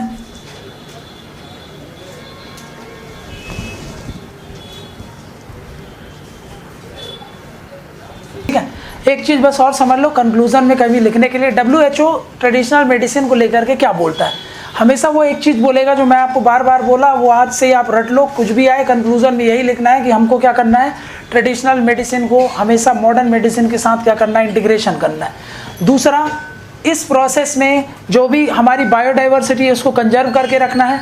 तीसरा क्या बोल रहे हैं, टेक्नोलॉजी का जितना ज़्यादा यूज़ कर सकते हो, मॉडर्न साइंस का जितना ज़्यादा यूज़ कर सकते हो, और जैसे जैसे क्लाउड कंप्यूटिंग हो गई, आर्टिफिशियल इंटेलिजेंस होता है, इनका भी यूज़ करके हमको इनको प्रमोट करना है। क्योंकि आने वाली जो जनरेशन है, मतलब आने वाला जो समय है, वो AI के आधारित पूरा है ना। मैंने आपको बताया था 4th इंडस्ट्रियल रेवोल्यूशन जो चल रहा है पूरा का पूरा AI के बेस पर होगा, इंटरनेट ऑफ थिंग्स के बेस पर होगा। तो यहाँ पे आपको टेक्नोलॉजी को तो यूटिलाइज करना ही है। देन आपको ये पूरी चीज़ को ब्रांडिंग करनी है, मार्केटिंग करना है, प्रमोट करना है। उसके लिए बेस्ट यूज़ कर सकते हो आप सोशल मीडिया का, ताकि आप ऐसी मेडिसिन सिस्टम को प्रमोट कर सको। क्योंकि जितना ज़्यादा प्रमोशन करोगे, मार्केटिंग करोगे, ब्रांडिंग करोगे, लोग इसके बारे में जानेंगे और उतना ज़्यादा इसका प्रमोशन होगा। ठीक है, और लास्ट में क्या करना है आपको, सिर्फ अपना देश में ही नहीं, इंटरनेशनल आपको कोलैबोरेट करना है। जहाँ पे भी जिसकी भी आपको एक्सपर्टीज़ अगर लेनी पड़ी तो आपको लेना चाहिए, और इंटरनेशनल कोलैबोरेशन करना है। इसीलिए वहाँ पे आपने कई जगह देखा होगा, मैंने लिखा है कितनी सारी कंट्रीज़ के साथ MOU साइन किए गए हैं, है ना। तो वो सब काहे के लिए है, ताकि इंटरनेशनली इससे आप कोलैबोरेट किया जा सके। ठीक है, इसका बेस्ट एग्जाम्पल तो WHO खुद ही है। ठीक है, WHO के साथ खुद हो रहे हैं, bill and Melinda Gates foundation के साथ हम कर रहे हैं। तो वो सब आप यहाँ पे लिख दोगे। ये कंक्लूजन में हमेशा ये आपके पास होना चाहिए। ठीक है, यहाँ से हमारा ये कंप्लीट होता है आयुष वाला, जो आपके में लिखा है। तो आयुष में सबसे पहले आयुर्वेद लिखा था, उसके अंदर जो लिखा था वो सब हम लोगों ने पढ़ लिया। दूसरा योग, उसके अंदर जो लिखा था वो पढ़ लिया। फिर उसके बाद AYU, यूनानी में सिर्फ यूनानी हेडिंग दी है, वो देख लिया। फिर सिद्धा देख लिया, होम्योपैथी देख लिया, फिर नेचुरोपैथी देख लिया, सोवा रिग्पा देख लिया। फिर उसके साथ साथ हम लोगों ने ये देखा कि इनिशिएटिव्स क्या लिए गए। ठीक है, तो यहाँ पे आपका ये कंप्लीट होता है। अब जो नेक्स्ट टॉपिक दिया हुआ है वो आपके में दिया है वन नेशन वन हेल्थ। एक बार देखो उसको अच्छे से, वन नेशन वन हेल्थ। अच्छा एक बात बताओ, नेशनल हेल्थ पॉलिसी बहुत अच्छे से कर लिया था ना हम लोगों ने क्लास में, 4 पिलर अच्छे से किए थे, सबका क्या क्या ऑब्जेक्टिव है वो सब कर लिए थे। तो मैं यहाँ पे वो नहीं करा रहा हूँ।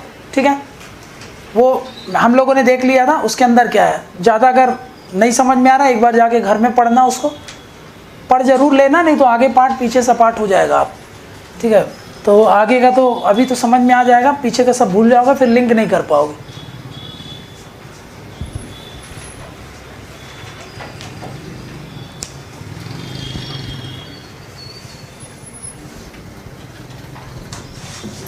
पढ़े?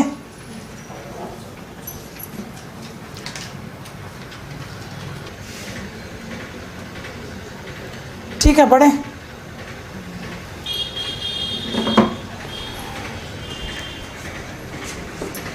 देखो आप समझो, यहाँ पे आज हम हैं, हमारे पास एक पॉलिसी है जिसको बोलते हैं नेशनल हेल्थ पॉलिसी 2017 की।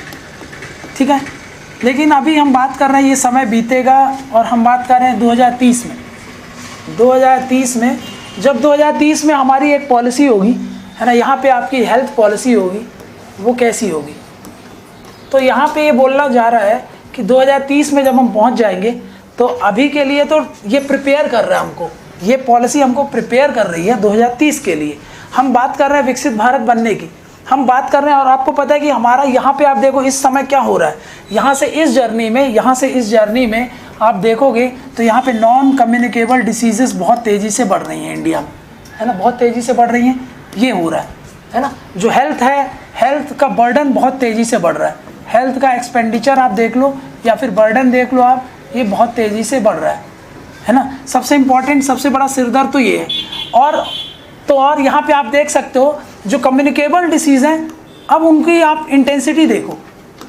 कम्युनिकेबल डिसीज़ पहले अगर आप देखो तो भाई पेंडेमिक कब हुआ करते थे, कभी कभी 70-80 साल में, 100 साल में। अब देखो आप, अभी जीका था, है ना, इबोला था, अभी अपने देखते ही देखते जीका हो गया, इबोला हो गया, कोविड हो गया, कितनी सारी पेंडेमिक अपन ने देख ली।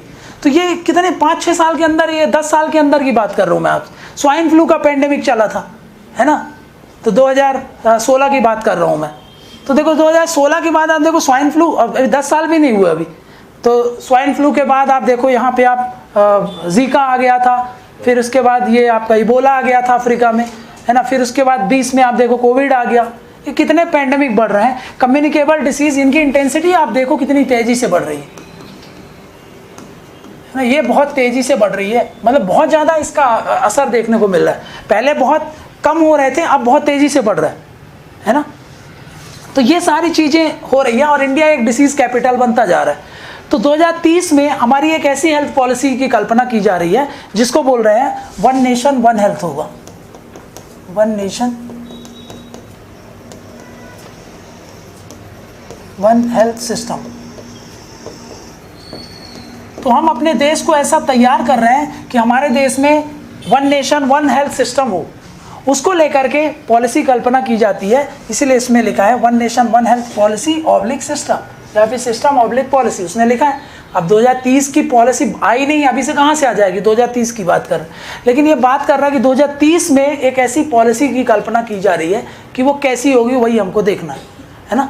तो 2030 में जब मैं बात करूंगा तो कुछ ऐसा हमको करना पड़ेगा ताकि हम अपने देश को प्रिपेयर कर सकें और हमारे ह्यूमन रिसोर्स को बचा सकें, ताकि हम 2047 तक एक विकसित भारत बन सकें, है ना, उसकी बात हम कर रहे हैं। तो यहाँ पे आप देखोगे कि 2030 तक क्या ऐसा करा जाए, क्या कल्पना की जा रही है ताकि हम अपने मध्य प्रदेश को या फिर पूरे देश को क्या कर सके, एक आत्मनिर्भर तो बनाना चाह ही रहे हैं, उसके साथ साथ एक ग्लोबल लीडर बनाना चाह रहे हो। तो उसके लिए आपको अपने जो हेल्थ फैसिलिटीज़ है उसको स्ट्रॉन्ग करना पड़ेगा।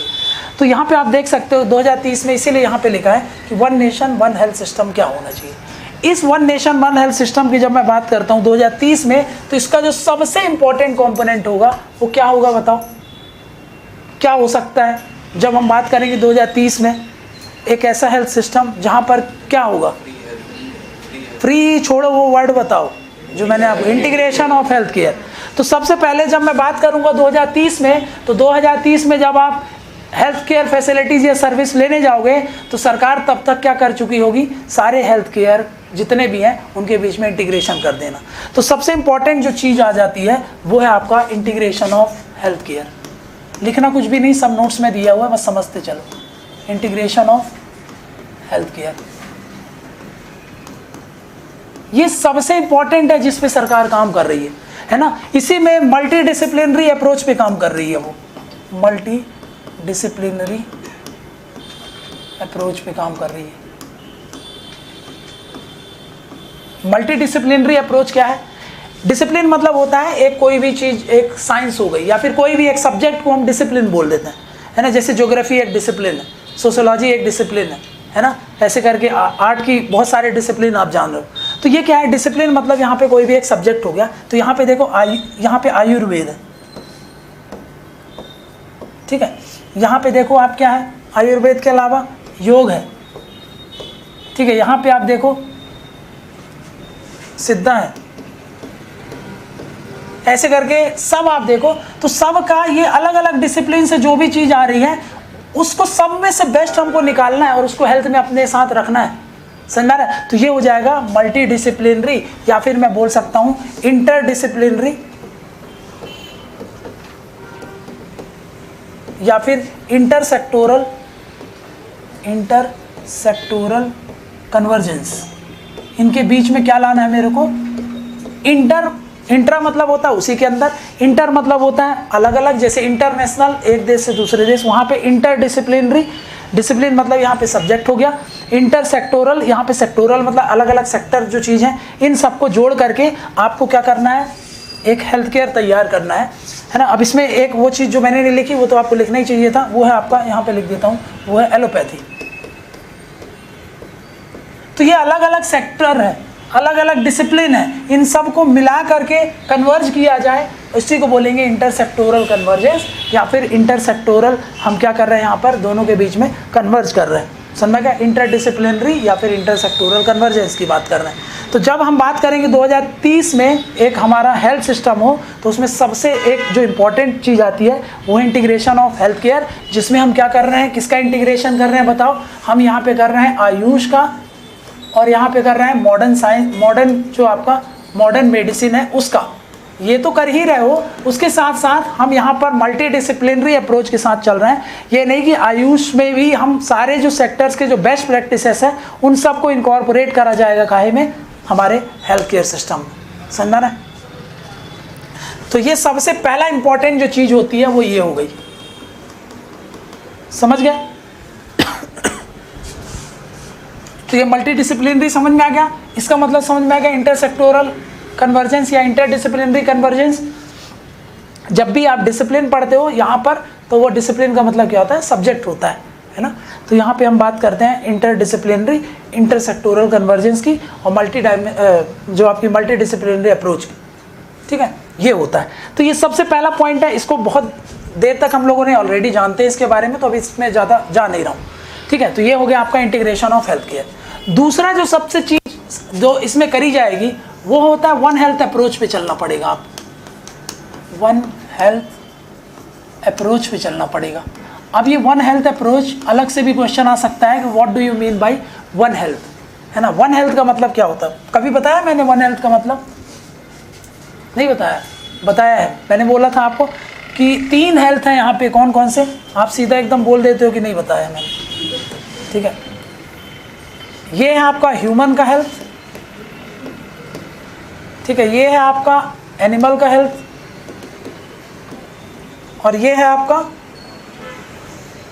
एनवायरनमेंट का हेल्थ, ठीक है। इसको बोला जाएगा वन हेल्थ। वन हेल्थ का मतलब ये होता है कि हम ये ना समझे कि हमारा जो हेल्थ है वो आपके सराउंडिंग हेल्थ से इम्पैक्ट नहीं होता है। अगर इसको कुछ चीज़ होगी, एनिमल हेल्थ अगर बिगड़ेगा तो एनवायरनमेंट को हेल्थ को भी अफेक्ट करेगा और ह्यूमन के हेल्थ को भी अफेक्ट करेगा।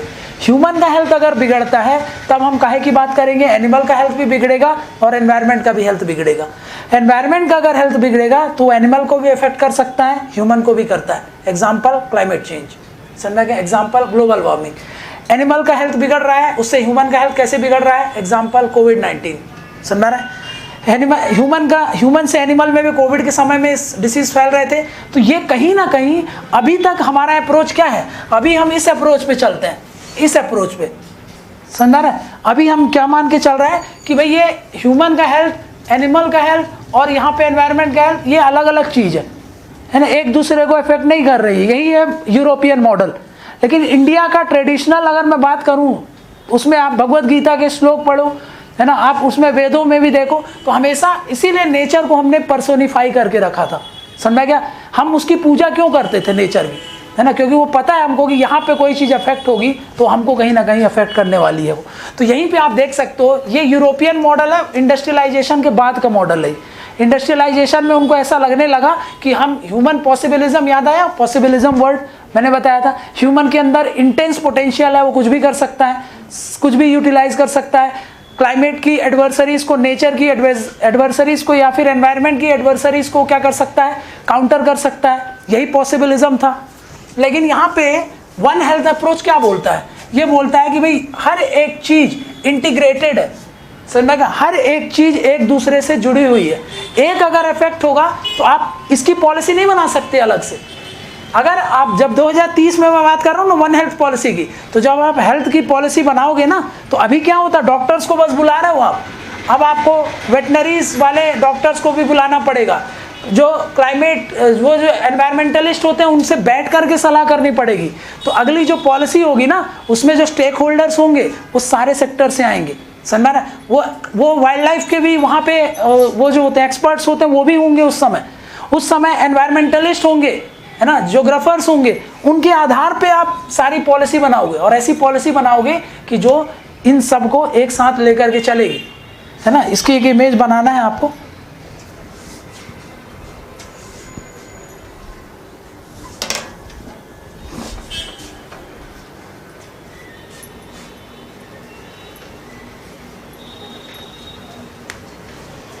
जूनोटिक डिसीज समझते हो ना, क्या होती है जूनोटिक डिसीज?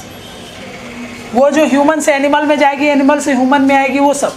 तो ये कैसे हो रहा है? ये तो अफेक्ट कर रहे होंगे ना, अफेक्ट कर रहे होंगे एक दूसरे को, तभी तो ऐसा हो रहा है। तो यहाँ पे आप देखो,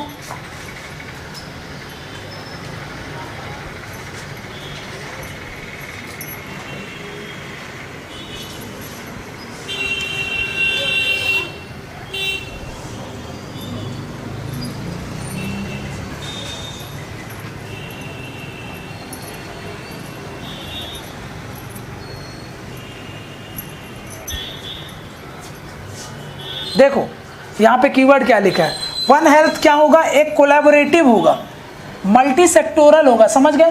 ट्रांसडिसिप्लिनरी या फिर इंटरडिसिप्लिनरी, जो भी बोल रहा हूँ, ये एक अप्रोच होती है। कीवर्ड देख रहे हो उसके कितने इंपॉर्टेंट है ये। कोलैबोरेशन करना पड़ेगा आपको, सबके साथ मिल करके डिसाइड करना पड़ेगा, आप अकेले में नहीं कर सकते। इसको कहीं पे लिखो, सबसे पहले वन हेल्थ का ये वर्ड लिखो। वन हेल्थ क्या है? एक कोलैबोरेटिव है, एक मल्टी सेक्टोरल है और ट्रांसडिसिप्लिनरी अप्रोच होती है ये।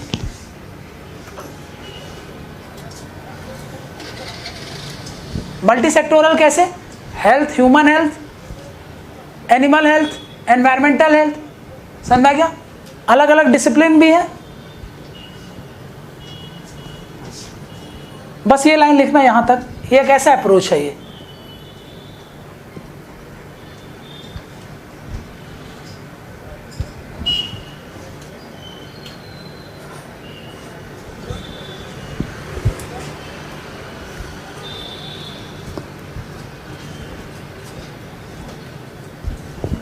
हटाओ इसको, इमेजेस देखते हैं। इस इमेज को बनाओ सबसे पहले।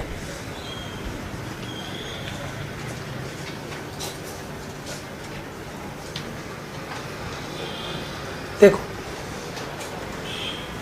वन हेल्थ की जब हम बात करते हैं तो देखो यहां पे पीपल होंगे, कौन कौन से? यहाँ पे होंगे पीपल जो प्रोटेक्ट करना चाहते हैं ह्यूमंस को, एनिमल्स को और एनवायरमेंटल्स को, और भी अदर पार्टनर हो सकते हैं, अदर स्टेक होल्डर्स। वो सब आपस में मिल करके कोऑर्डिनेट करेंगे, कोलैबोरेट करेंगे और क्या करेंगे? कम्युनिकेट करेंगे, ताकि क्या हो? ताकि हम अचीव कर सकें बेस्ट हेल्थ आउटकम, जो कि पीपल्स के लिए भी हो, एनिमल्स के लिए भी हो, प्लांट्स और एनवायरमेंट के लिए भी हो। तो इस एज इट इज़ जहाँ पे ये लिखा है एज इट इज़ इसको लिख लो। यहाँ पे चित्र नहीं बनाने की ज़रूरत है, ये लिख लो और ये वर्ड लिख लो और यहाँ पे रिजल्ट लिख लो। क्या होगा? दिख रहा है पीछे? नहीं? अब तो जब हम वन हेल्थ की बात करें, मैंने बताया ना 2030 में जब पॉलिसी बनेगी हमारी हेल्थ पॉलिसी, तो उसमें सिर्फ आप डॉक्टर्स और जो प्रैक्टिशनर्स हैं, आयुष के प्रैक्टिशनर्स हैं, इनको बुला करके पॉलिसी नहीं बनाओगे। आप उस समय एनवायरमेंटलिस्ट से भी कंसल्ट करोगे। आप उस समय जो आपके वो हैं, क्या बच गया एक, इसमें डॉक्टर हो गए, उसमें एनवायरमेंटलिस्ट हो गए, और उधर पे जो ये वाइल्ड लाइफ कंजर्वेशन वाले लोग हैं, है ना, उन सब से वेटनेरियंस जो भी बोलते हैं उनसे कंसल्ट करोगे।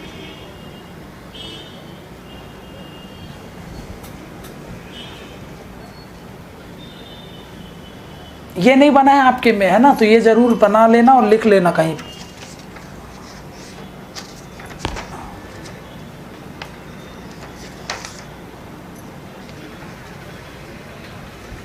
लिख लिया ना? ठीक है। तो ये अभी क्या देखा हम लोगों ने कि ये दूसरा एस्पेक्ट हो गया वन हेल्थ अप्रोच पे फॉलो करना। पहला इंटीग्रेशन ऑफ हेल्थ, दूसरा वन हेल्थ, अब फिर छोटे छोटे टॉपिक्स, मतलब छोटे छोटे पॉइंट्स हैं। एक है जिसमें बोल रहा है universal health coverage, universal health coverage. इसका मतलब वही है, हर एक व्यक्ति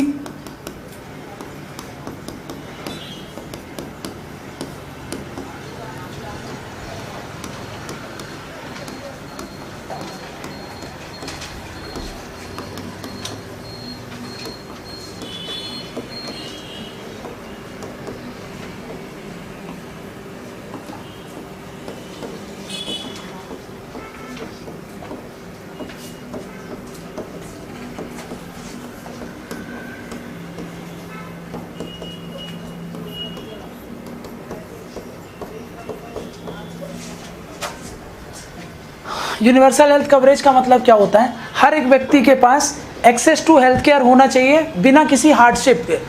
मतलब ऐसा नहीं है कि उसके पास फिजिकल हार्डशिप है, मतलब वो पहुंच नहीं पा रहा है, उसके पास फिजिकली बैरियर है, पहाड़ आ गया बीच में, है ना, नदी आ गई बीच में, जिसके कारण उसको वो हेल्थ केयर फैसिलिटीज़ मिल नहीं पा रही, तो फिजिकल बैरियर हो गया।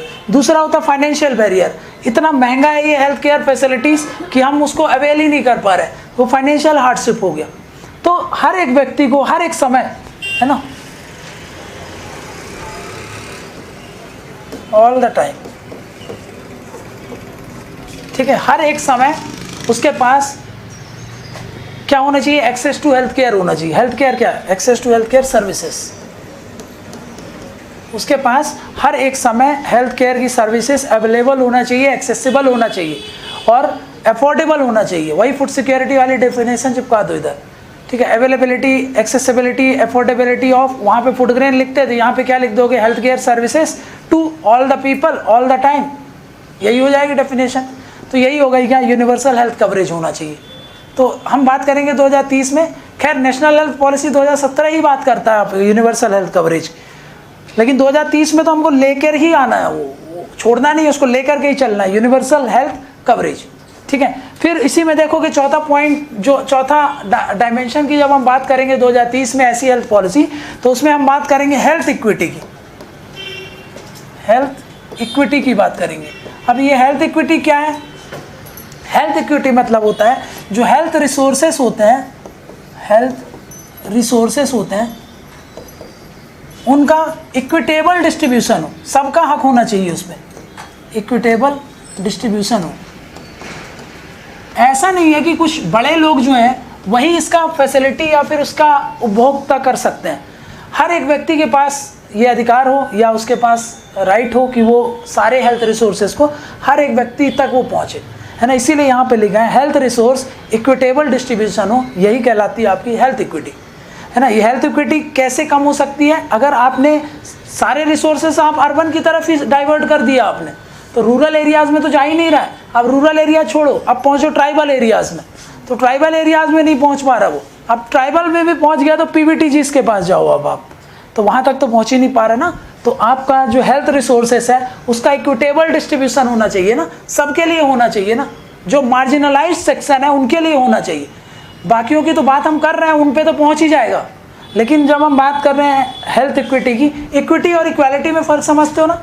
इक्वालिटी का मतलब ये हो गया कि भाई सबको अधिकार दे दिया कि भाई सब कंपटीशन कर सकते हो, लेकिन इक्विटी क्या है, किसी को आपने थोड़ा सा एक ज़्यादा एडवांटेज दे के रखे, है ना। जैसे एक इमेज रहती है, मान लो आपको मैच चल रहा है, वहाँ पे फुटबॉल का मैच चल रहा है, इमेज जनरली मिलती, कभी डालोगे तो उसमें ऐसा है, अब एक व्यक्ति है वो सीढ़ी में चढ़ करके, मेरी हाइट लंबी है मैं तो देख लूँगा, एक छोटा सा बच्चा है तो वो तो नहीं देख पाएगा। आपने तो बोल दिया कि दोनों देख सकते हो, लेकिन सामने तो दीवार है, अब कैसे देखेगा वो, तो उसके लिए कुर्सी लगा दो, वो चढ़ करके देख लेगा। वो क्या हो गई, इक्विटी हो गई। मतलब उसको उस लेवल तक तो ले आओ पहले, तब बाकी में आप कंपटीशन कर सकते हो। तो रिजर्वेशन क्या है, कट ऑफ कम क्यों जा रहा है, मतलब एक कम्युनिटी का, एक पर्टिकुलर सेक्शन के लोगों का कट ऑफ कम क्यों रखा जाता है, वो क्या है, आप इक्विटी को प्रमोट कर रहे हैं, समझना क्या। तो यहाँ पे हेल्थ इक्विटी होगा, इनको सब्सिडाइज रेट में पहुँचा रहे हो आप, हेल्थ इक्विटी है। आप 50 रुपये दे रहे हो, सामने वाला 2 रुपये में इलाज करवा रहा है, क्यों, मार्जिनलाइज था, इक्विटी को प्रमोट कर रहे हैं, रिसोर्सेज वहाँ तक पहुँचा रहे हैं, है ना। तो वो क्या हो गया, हेल्थ इक्विटी हो। तो यूनिवर्सल हेल्थ कवरेज समझ में आ गया, हेल्थ इक्विटी समझ में आ गया। देन और देखोगे आप, फिर कुछ और इसमें होगी एक चीज़ जो होगा जिसको बोलेंगे health education and empowerment, health education and empowerment. हम इस पे बात करेंगे। हम हेल्थ एम्पावरमेंट की बात करेंगे जब 2030 की बात करेंगे। मतलब क्या है इसका? मतलब ये है कि भाई यहाँ पे हैं लोग, यहाँ पे हैं इंडिविजुअल्स, है ना, यहाँ पे हैं इंडिविजुअल्स के साथ पूरी की पूरी कम्युनिटी, है ना, यहाँ पे हैं क्या? कम्युनिटी, यहाँ पे हैं क्या? इंडिविजुअल्स, और यहाँ पे क्या है? Health facilities. हेल्थ फैसिलिटीज़ वो कुछ भी हो सकती है, हॉस्पिटल हो सकता है, कम्युनिटी हेल्थ सेंटर हो सकती है, डिस्पेंसरीज हो सकती है, कुछ भी हो सकती है। हम इनको क्या करेंगे? इनको अवेयर करेंगे। हम इनको क्या प्रमोट कर रहे हैं? हम इनके में बीच में promotion of health education,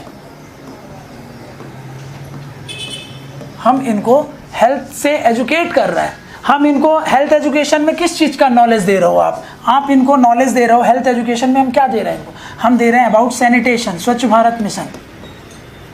sanitation का आइडिया दो उनको, समझ में गया? यहाँ पर आप नियोनेटल या फिर आप नेटल केयर बता दो, नेटल केयर का नॉलेज दे रहे हो आप इनको काउंसलिंग दे रहे हो, है ना। यहाँ पे हम क्या कर रहे हैं? काउंसलिंग कर रहे हैं इनकी। जैसे वुमेन की काउंसलिंग की जाती है जब वो प्रेग्नेंट है ना, पोस्ट डिलीवरी उनकी काउंसलिंग की जाती है। तो यहाँ पे प्रेगनेंसी में, यहाँ पे पोस्ट प्रेगनेंसी में, तो ऐसे करके आप क्या कर रहे हो? उनको नॉलेज दे रहे हो। एंड जब एक कम्युनिटी के पास नॉलेज आएगा, है ना, ये कम्युनिटी सब चीज़ समझेगी, तो क्या होगा? इन कमिटीज़ का, ये जो कम्युनिटी आप देख रहे हो, सबसे पहले इनका हेल्थ एम्पावरमेंट होगा। यहाँ पे क्या होगा? हेल्थ एम्पावरमेंट होगा। तो हम जब बात करते हैं 2030 के one nation one health system में, तब हम बात करते हैं हेल्थ एम्पावरमेंट, है ना। अब इन्फॉर्म डिसीजन, ये खुद से अपने डिसीजन ले सकते हैं, है ना। तो ये जब आप यहाँ पे देखो, ये सब हम क्यों कर रहे हैं? ताकि इनको क्या किया जाए? हेल्थ एम्पावरमेंट किया जा सके। यहाँ पे ये खुद के इन्फॉर्म डिसीजन बाई खुद, मतलब खुद से ही ले सकते हैं। इन्फॉर्म डिसीजन, इन्फॉर्म्ड क्यों बोल रहे हैं? क्योंकि पता है उनको और उसके बाद वो डिसीजन ले रहे हैं। इन्फॉर्म डिसीजन बाई देमसेल्फ,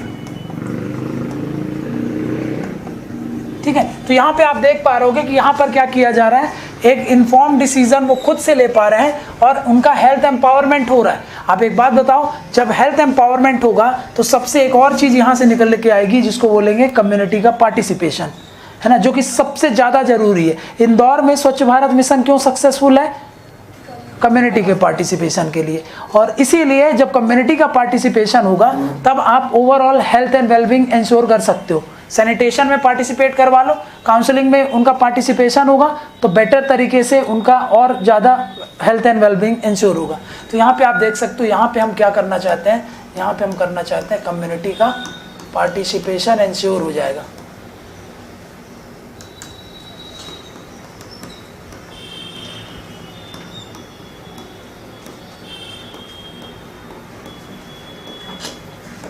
ठीक है, यहाँ पे आपका कम्युनिटी का पार्टिसिपेशन हम इंश्योर कर सकते हैं, ठीक है।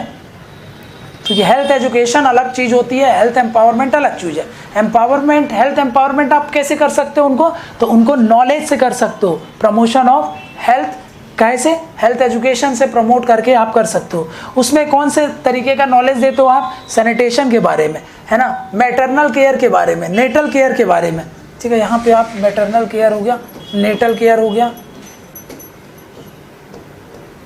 जैसे कि प्रेगनेंसी के समय काउंसलिंग वगैरह देना, प्लस यहाँ पे हेल्थ फैसिलिटी को इम्प्रूव करके, है ना, ये हेल्थ फैसिलिटीज़ यहाँ पे, जैसे हेल्थ फैसिलिटी की तो जैसे मैं एग्जांपल देता हूँ, यहाँ पे कौन कौन इनका हेल्थ एम्पावरमेंट करती है? आशा वर्कर, है ना, आंगनबाड़ी वर्कर्स, और जो दाई होती है ना, जो बच्चे की मालिश वगैरह करने के लिए आती हैं, है ना, तो वो दाई हो गई। जो वो सब क्या क्यों बनाई गई है? वो लोकल लेवल पे, रूरल लेवल पे, वो इसीलिए तो बनाई गई है इंडिविजुअल और कम्युनिटी को एम्पावर करने के लिए। वो घर घर जाके बताती है कि भाई गर्म पानी से साफ करना है ना, ठंडा पानी यूज़ नहीं करना। वो क्या कर रही है? वो जा करके आपको हेल्थ एजुकेशन ही तो दे रही। जब उस औरत को वो चीज़ पता चल गई, है ना, उस व्यक्ति को वो चीज़ पता चल गई कि मेरे को ये करना है, ये नहीं करना है, तो अपने से ही तो सारा फिर मैनेज कर लेगी ना वो। तो वही तो हेल्थ एम्पावरमेंट हो गया। अब हर एक छोटी छोटी चीज़ के लिए वो थोड़ी गवर्नमेंट आपके घर आ करके बताएगी। उसने ये सारे जो ये वर्क फोर्स है उसको तैयार करके रखा है। आपका एक बार एम्पावरमेंट हो गया, कुछ साल ही लगेंगे ना समझाने में, फिर वो अपनी बेटी को समझा देगी, उसकी बेटी फिर अपनी बेटी को समझा देगी, तो उससे क्या होगा, वुमेन का एम्पावरमेंट हो गया, हेल्थ एम्पावरमेंट, है ना। अब जैसे मान लो कि टीबी को लेकर के है, इतने केसेस बढ़ रहे हैं, आप घर वहाँ पे जा के सबको डॉट्स एजुकेशन बताओगे, डॉट्स थेरेपी के बारे में, है ना।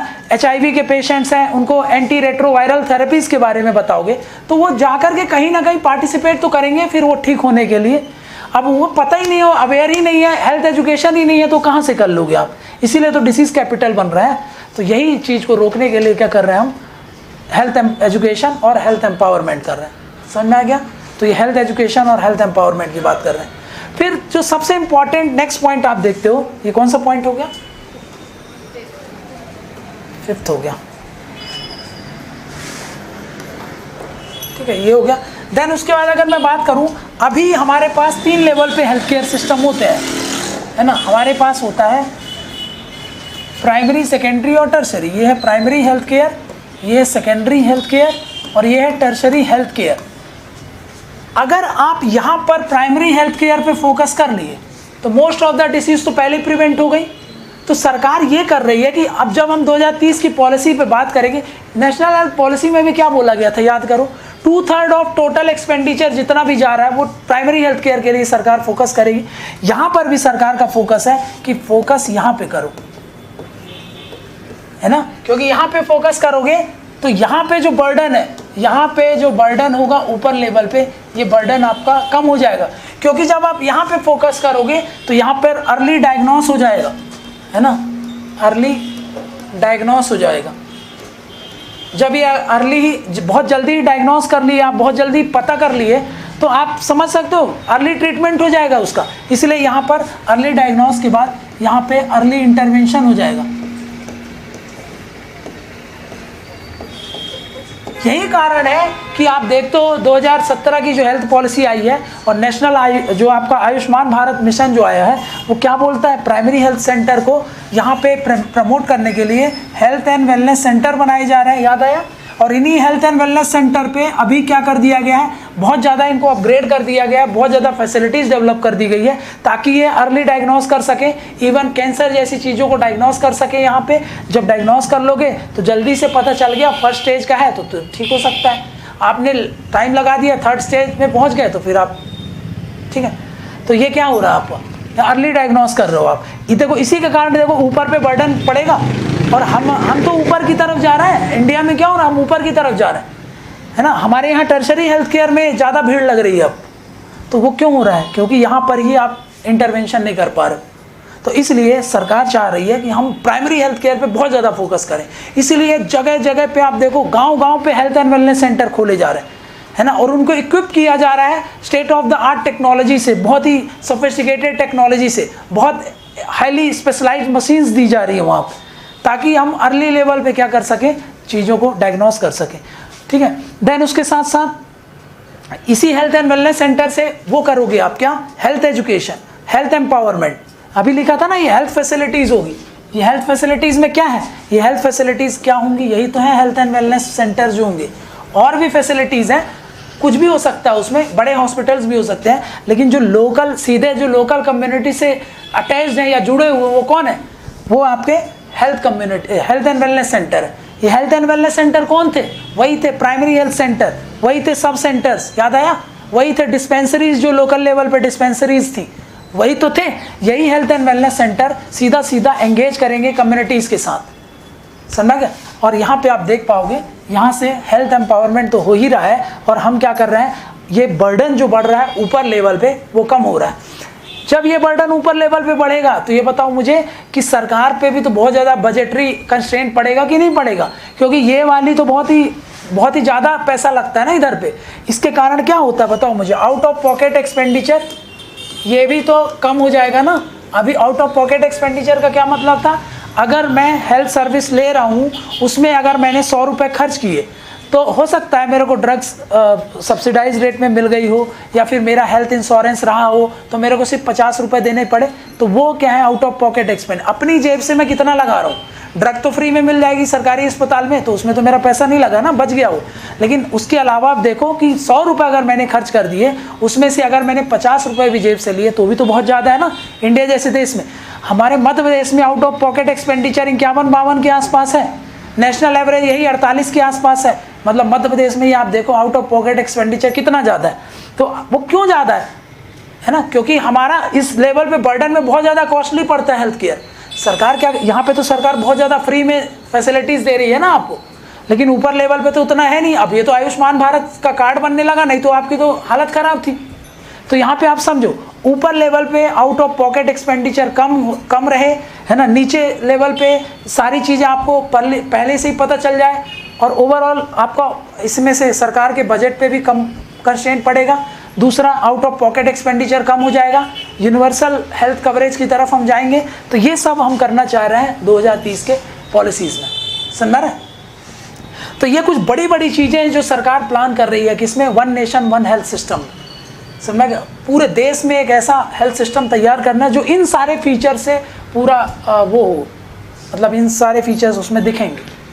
ठीक है, कुछ देखते हैं इसमें इंपॉर्टेंट चीज़ें, फिर उसके बाद आगे बढ़ते हैं। इस फाइल में नहीं है ना, अलग से है ना एक फाइल, हाँ, one nation one health system. यहाँ पे देख सकते हो, one nation one health system will be implemented by 2030, जो कि क्या करना चाहता है। सबसे पहला जो सबसे इंपॉर्टेंट बात है वो क्या है, integration of modern and traditional system. इसको इंटीग्रेशन करेगा, जैसे कि एलोपैथी, होम्योपैथी, आयुर्वेद, ये सारे मेडिकल प्रैक्टिस होंगे। और एक चीज़ और बताओ मुझे, अभी हेल्थ में हम ज़्यादा रिसर्च करते नहीं है ना, तो एक और डायमेंशन उसमें जाएगा, हेल्थ रिसर्च को प्रमोट करेंगे हम। और हाँ, एक चीज़ और बताओ मुझे यहाँ पे, इसके बाद लिख देता हूँ मैं, कौन सा पॉइंट था ये, 6th हो गया। ठीक है, 6 के बाद यहाँ पे देखो 7th में एक पॉइंट तो मैं ये भी बोल सकता हूँ, सारा हेल्थ सिस्टम का, पूरा जो हेल्थ सिस्टम है उसको क्या करना है हमको, उसको डिजिटाइजेशन करना है। क्योंकि आने वाला जो समय है वो आर्टिफिशियल इंटेलिजेंस का है, वो ICT का है, वो IoT का है ना। तो हम क्या करेंगे भाई, हमारा जो भी हेल्थ सिस्टम है उसको डिजिटाइजेशन कर दिया जाएगा। आने वाले समय में हर एक व्यक्ति के पास हेल्थ आभा अकाउंट होगा या फिर डिजिटल हेल्थ ID होगी। इंडिया में कौन सी फैसिलिटीज़ हैं, सबका एक डेटा होगा। भोपाल में हार्ट से रिलेटेड कौन से हॉस्पिटल हैं, सब आपके एक फ़ोन के टिप पे होगा। तो ये नहीं कि भाई अब उस समय अचानक से कोई दिक्कत आ गई तो फ़ोन लगा के पूछ रहे हैं कि भाई यहाँ पे कौन सा अस्पताल है, वहाँ पे कौन सा अस्पताल है। तो सारी फैसिलिटीज़ आपके टिप पे हो जाए, है ना। हम बात करते हैं वी गवर्नेंस की, है ना। तो हमेशा ऊपर से गवर्नेंस नहीं होना चाहिए, नीचे लेवल पे पार्टिसिपेशन होना चाहिए। अभी बताएं ना, कम्युनिटी का पार्टिसिपेशन इंश्योर करना बहुत ज़रूरी। तो यहाँ पे हम बात करेंगे डिजिटाइजेशन ऑफ पूरे हेल्थ रिकॉर्ड की, हेल्थ फैसिलिटीज़ की, सारा टेलीमेडिसिन हो जाए, आप घर बैठे सारे अपॉइंटमेंट ले लो। तो यहाँ पे आप देख सकते हो डिजिटाइजेशन ऑफ हेल्थ रिकॉर्ड हो जाए, है ना, डिजिटाइजेशन ऑफ हेल्थ फैसिलिटी हो जाए, डिजिटलाइजेशन ऑफ जो हेल्थ प्रोफेशनल है ना, उनका डिजिटाइजेशन हो जाए। फिर उसके बाद सारा जो टेलीमेडिसिन है, घर बैठे आप, अब दूर के गांव का एरिया है, उसको ऐसी ड्रग्स उसने लिख दी, दवाई लिख दी, वो उसको ट्रैवल करने के लिए उसको इंदौर आना पड़ रहा है, भोपाल आना पड़ रहा है, जबलपुर आना पड़ रहा है। इतना दूर दूर ट्रैवल करेगा वो आदमी, तो वो दवाई के लिए पैसे कहाँ से बचेंगे उसके पास।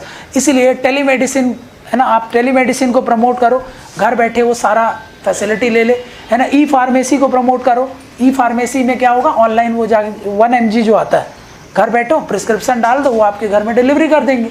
जैसे फ्लिपकार्ट और अमेजोन से मंगवा रहे हो, वैसे वो 1 mg चलता है ना, ई-फार्मेसी जिसको बोल लो। तो इससे देखो और ड्रग सस्ते होंगे। कैसे, अभी आपको क्या होता है, एक वो अभी मान लो आपको एक पूरी ब्रिक्स, मतलब जो ब्रिक पूरा वर्क तैयार करना पड़ेगा, एक पूरी फैसिलिटी तैयार करने पड़ेगी, मतलब एक पूरा फार्मेसी खोलना पड़ेगा, किराया देना पड़ेगा, सब कुछ होगा, है ना। तो अब क्या है, ऑनलाइन है, डिलीवरी है, तो सस्ता नहीं पड़ जाएगा। ये सब का कॉस्ट तो बच गया, बिजली का कॉस्ट बच गया, लेबर का कॉस्ट बच गया।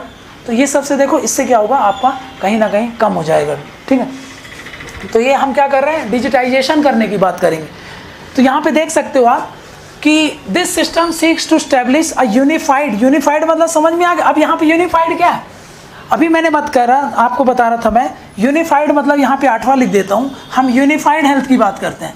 हम यूनिफाइड का मतलब यहाँ पे वही है जिसको मैं बार बार हॉलिस्टिक वर्ड बोल रहा हूँ। इसका मतलब क्या है, आपको सिर्फ पर्सन को ट्रीट करना नहीं है, आपको माइंड, बॉडी, स्पिरिट तक तो जा नहीं पाएंगे, लेकिन ठीक है अब लिख देते हैं, है ना। इनके बीच में इंटीग्रेशन की बात करते हैं। हम हमेशा माइंड बॉडी स्पिरिट और एक होलिस्टिक ट्रीटमेंट की बात करेंगे, हम एक यूनिफाइड हेल्थ की बात करेंगे, ठीक है। अब वो उसका एक्सीडेंट हो गया तो उसके रूट कॉज पे जाया जाएगा, अच्छा ये कुछ लड़ाई झगड़ा हुआ था जिसके कारण तेज़ गाड़ी चला रहा था, उसके कारण हुआ। अब वो मेंटल डिस्टर्ब था तो उसको भी एड्रेस करा जाएगा, ये नहीं कि बस हाथ टूट गया तो उसका हाथ सही कर दी। तो हम बात करेंगे एक यूनिफाइड हेल्थ की बात करेंगे, ठीक है। अब देखने में तो बहुत अच्छी लग रही है ये सब चीज़ें कि ये सब बात करेंगे, अभी चैलेंजेस जब पढ़ोगे तो फिर समझ में आएगा कि अच्छा ये तो प्रैक्टिकली पॉसिबल है भी कि नहीं, लेकिन ठीक है आपको तो एग्जाम में लिखना है तो देखेंगे हम क्या है। फिर यूनिफाइड और कॉम्प्रिहेंसिव हेल्थ फ्रेमवर्क की बात करेगा, जहाँ पर इक्विटेबल की बात करेंगे, क्वालिटी ऑफ हेल्थ केयर की बात करेंगे, किसके लिए, सारे सिटीजन, मतलब यूनिवर्सल हेल्थ कवरेज की बात करेंगे, ठीक है।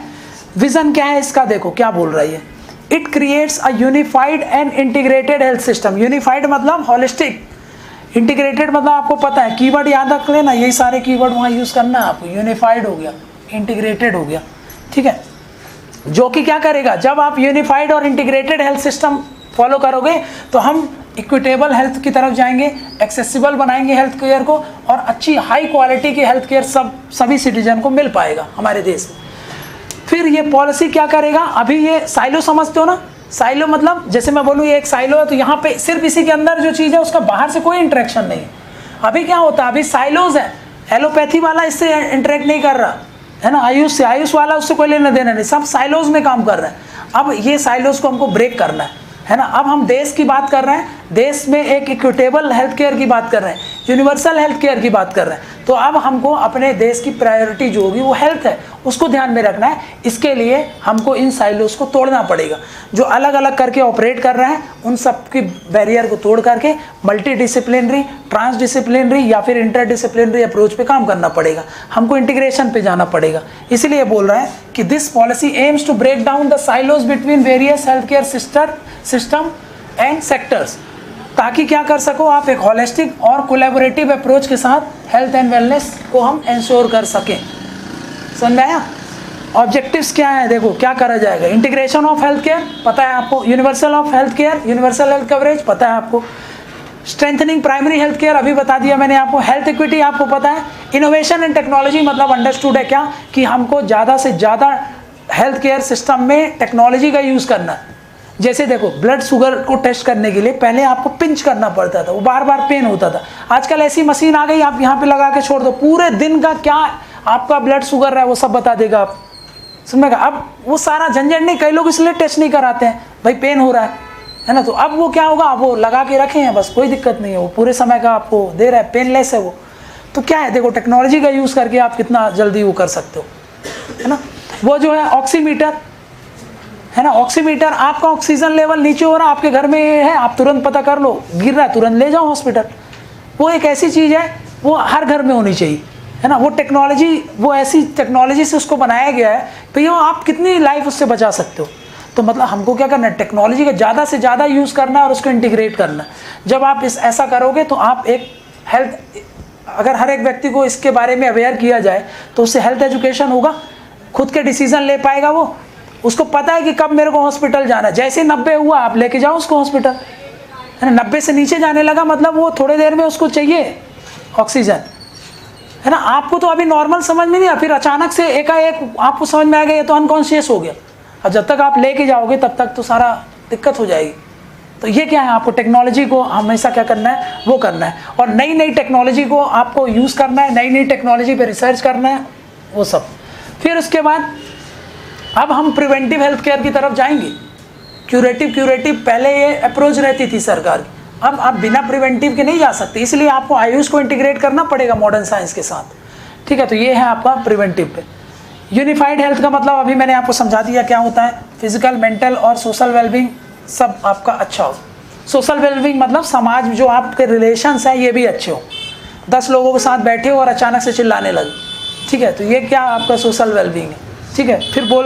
फिर कि नहीं एकदम अचानक से गुस्सा आ गया, तो सोशल वेलबींग नहीं है आपका, है ना। मेंटल रूप से आपका वेलबींग नहीं है वहाँ, फिजिकली भले आप फिट हो सकते हो। फिर इंटरडिसिप्लिनरी का मतलब आपको पता है, डिजिटल हेल्थ इंफ्रास्ट्रक्चर तैयार किया जा रहा है, बता दिया मैंने आपको। वन हेल्थ बहुत इंपॉर्टेंट है, वो बता दिया। कम्युनिटी हेल्थ पर फोकस किया जा रहा है, पता है आपको। पीपीपी मोड पे इसको प्रमोट किया जाएगा, ये भी पता है आपको। Health education, awareness and empowerment, ये भी आपको समझा दिया मैंने।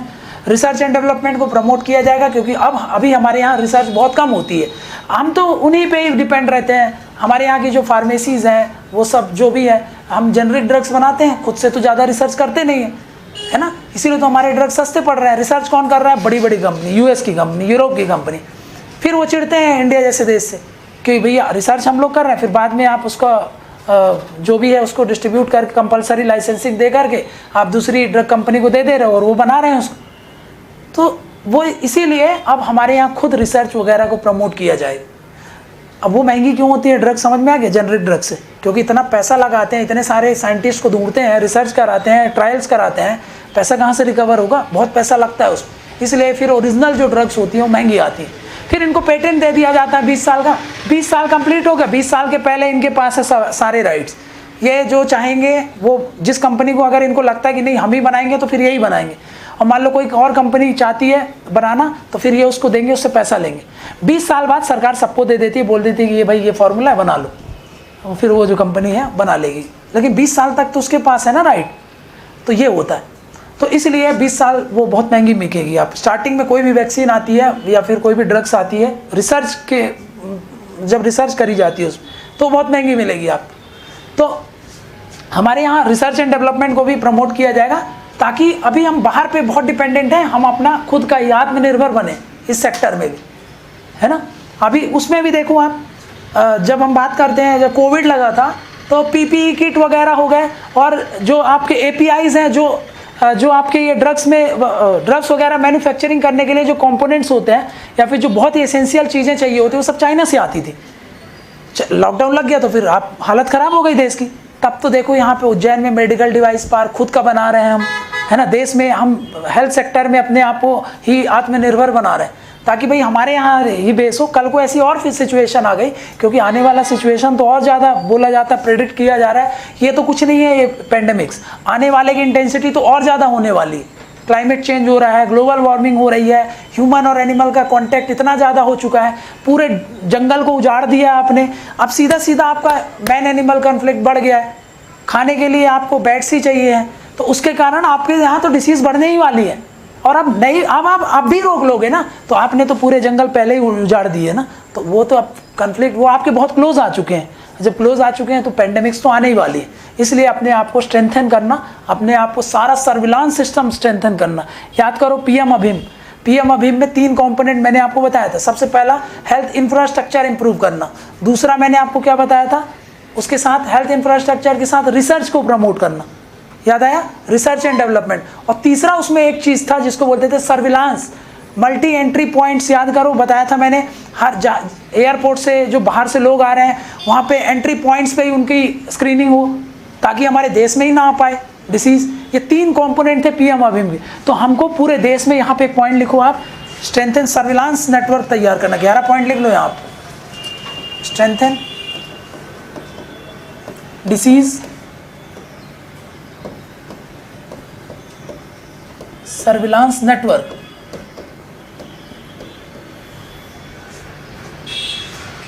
ठीक है, ये सब करना है।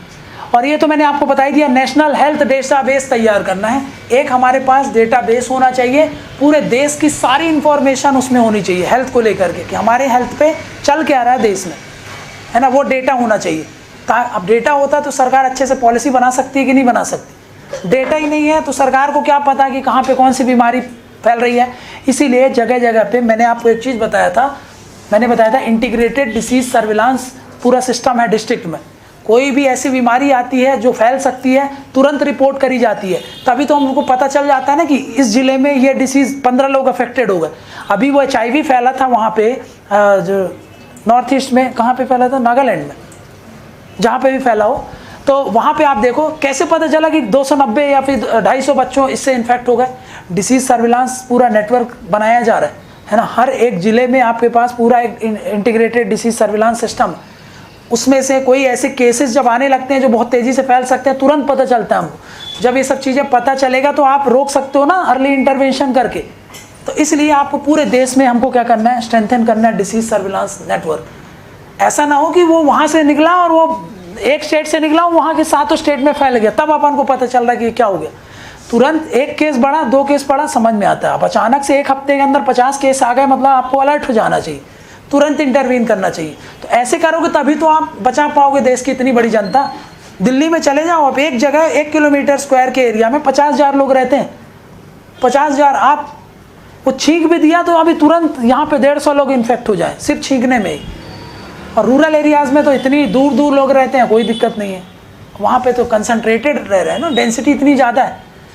तो इसीलिए हमको क्या करना है, डिसीज सर्विलांस नेटवर्क तैयार करना है, ठीक है। तो 1 नेशन 1 हेल्थ पॉलिसी होगा। ये जो कॉम्प्लेक्स हेल्थ केयर के चैलेंजेस हैं उनको एड्रेस करने के लिए लाया जा रहा है, ठीक है। एडवांटेज क्या हो जाएगा इसका, तो वही है, हॉलिस्टिक हेल्थ मैनेजमेंट होगा, एक्सेसिबिलिटी आ जाएगी, एफिशिएंसी बढ़ेगी, पब्लिक हेल्थ इंफ्रास्ट्रक्चर का स्ट्रेंथन हो जाएगा। इकोनॉमिक बेनिफिट्स क्या हो जाएगा, जैसे कि सरकार पे बर्डन कम हो जाएगा, फिर आउट ऑफ पॉकेट एक्सपेंडिचर कम हो जाएगा। ये सब वर्ड याद रख लेना, आउट ऑफ पॉकेट एक्सपेंडिचर डालना है, हेल्थ इक्विटी डालना है, ये सब वर्ड सिर्फ वर्ड नहीं है, यही आपको नंबर दिलाएंगे वहाँ, है ना। नहीं तो जनरल आंसर तो कोई भी लिख देगा। आपको ये सारे कीवर्ड्स थोड़ा सा याद करके जाना, कभी भी जब पढ़ते हो ना उन कीवर्ड्स को याद रखना, ठीक है। नंबर आपको यहीं से मिलेगा। चलो ये सब बन जाएगा। अब आपको इतना समझा दिया मैंने। एडवांटेज क्या है इंडिया के लिए, हम एक कॉम्प्रिहेंसिव हेल्थ केयर की तरफ चले जाएंगे, हमारे देश में हेल्थ इक्विटी आ जाएगी, हमारे यहाँ टेक्नोलॉजी इंटीग्रेशन हो जाएगा हेल्थ केयर में, और जो लेटेस्ट टेक्नोलॉजी होगी वो सब अडॉप्ट होती जाएगी, है ना। इंटरसेक्टोरल कोलैबोरेशन का मतलब आपको पता ही है। 1 हेल्थ अप्रोच आपको समझा दिया मैंने। फिर उसके बाद 1 हेल्थ 1 ID कार्ड बन जाएगी आपकी, वो हम लोग PM आभा पढ़ ही चुके हैं पहले से ही। 1 हेल्थ 1 ID कार्ड, ठीक है। अब देखो ये, अब अभी नहीं देखेंगे इसको, कल देखेंगे, पर ये एक टॉपिक है क्या कि इंटीग्रेशन की बात कर रहे हो आप इतने देर से, तो वो इंटीग्रेशन में चैलेंजेस क्या हैं। इतना आसान तो होगा नहीं, नहीं तो कर देती सरकार अभी तक। कुछ चैलेंजेस है ना, वो चैलेंजेस कुछ आपको ऑलरेडी पता है, कुछ और देखेंगे। तो ये है कि भाई क्यों ज़रूरी है ये देखेंगे, इंटीग्रेशन करना क्यों ज़रूरी है, और दूसरा इसमें लेकर के चैलेंजेस क्या है वो देख लेंगे। इसके बाहर कोई क्वेश्चन आपको पढ़ने की ज़रूरत नहीं है, इतना है काफ़ी है आपके लिए, है ना। आएगा भी तो आप सब बना लोगे। और फिर कुछ चैलेंजेस क्या हैं और ज़रूरी क्यों है इंटीग्रेशन ऑफ हेल्थ केयर, या फिर ये मैं आप पे छोड़ दे रहा हूँ, आप पढ़ के आना इसको। नहीं समझ में आए तो पूछ लेना, नहीं तो ऐसी छोटी छोटी चीज़ों में फिर बहुत समय चला जाएगा। आप एक बार पढ़ के आओ, इसको पूछ लेना जो यहाँ पे पूछना हो। नहीं पढ़ के आओगे तो मैं तो ये मान के चल गया कि अब आप कर लोगे इसको, मैं इसको पढ़ाऊँगा नहीं अब, ठीक है। मैंने आपको ये पूरा दे दिया है, आप पढ़ लेना। अगर आपको लगता है इसमें कुछ समझने की ज़रूरत है, अगर बहुत लोगों को दिक्कत होगी तो क्लास में ही पढ़ लेंगे, और नहीं होगी, और ये ऐसा नहीं कि बिना पढ़े आप बोल दिए और मैंने रैंडम पूछ लिया तो फिर आपको मैं बैठने भी नहीं दूंगा। तो आप पढ़ लेना पहले अच्छे से, है ना। पढ़ने के बाद आपको जो लगे आप क्लास में पूछ लेना। फिर उसके बाद ये हो जाएगा, तो ये सबसे बड़ा जो बर्डन है। उसके बाद सारे छोटे छोटे टॉपिक हैं, 1-1.5 हफ्ते में अपन इसको निपटा देंगे, दोनों यूनिट, ठीक है। एक बार पढ़ के आना, बहुत इंपॉर्टेंट टॉपिक है ये, पक्के से क्वेश्चन आएगा देखना इसमें। इंटीग्रेशन ऑफ हेल्थ केयर जरूरी क्यों है पहला, दूसरा इंटीग्रेशन करने में चैलेंजेस क्या हैं, ठीक है। इतना है आज के लिए, इतना ही रखते हैं, बाद में मिलते हैं, ठीक है।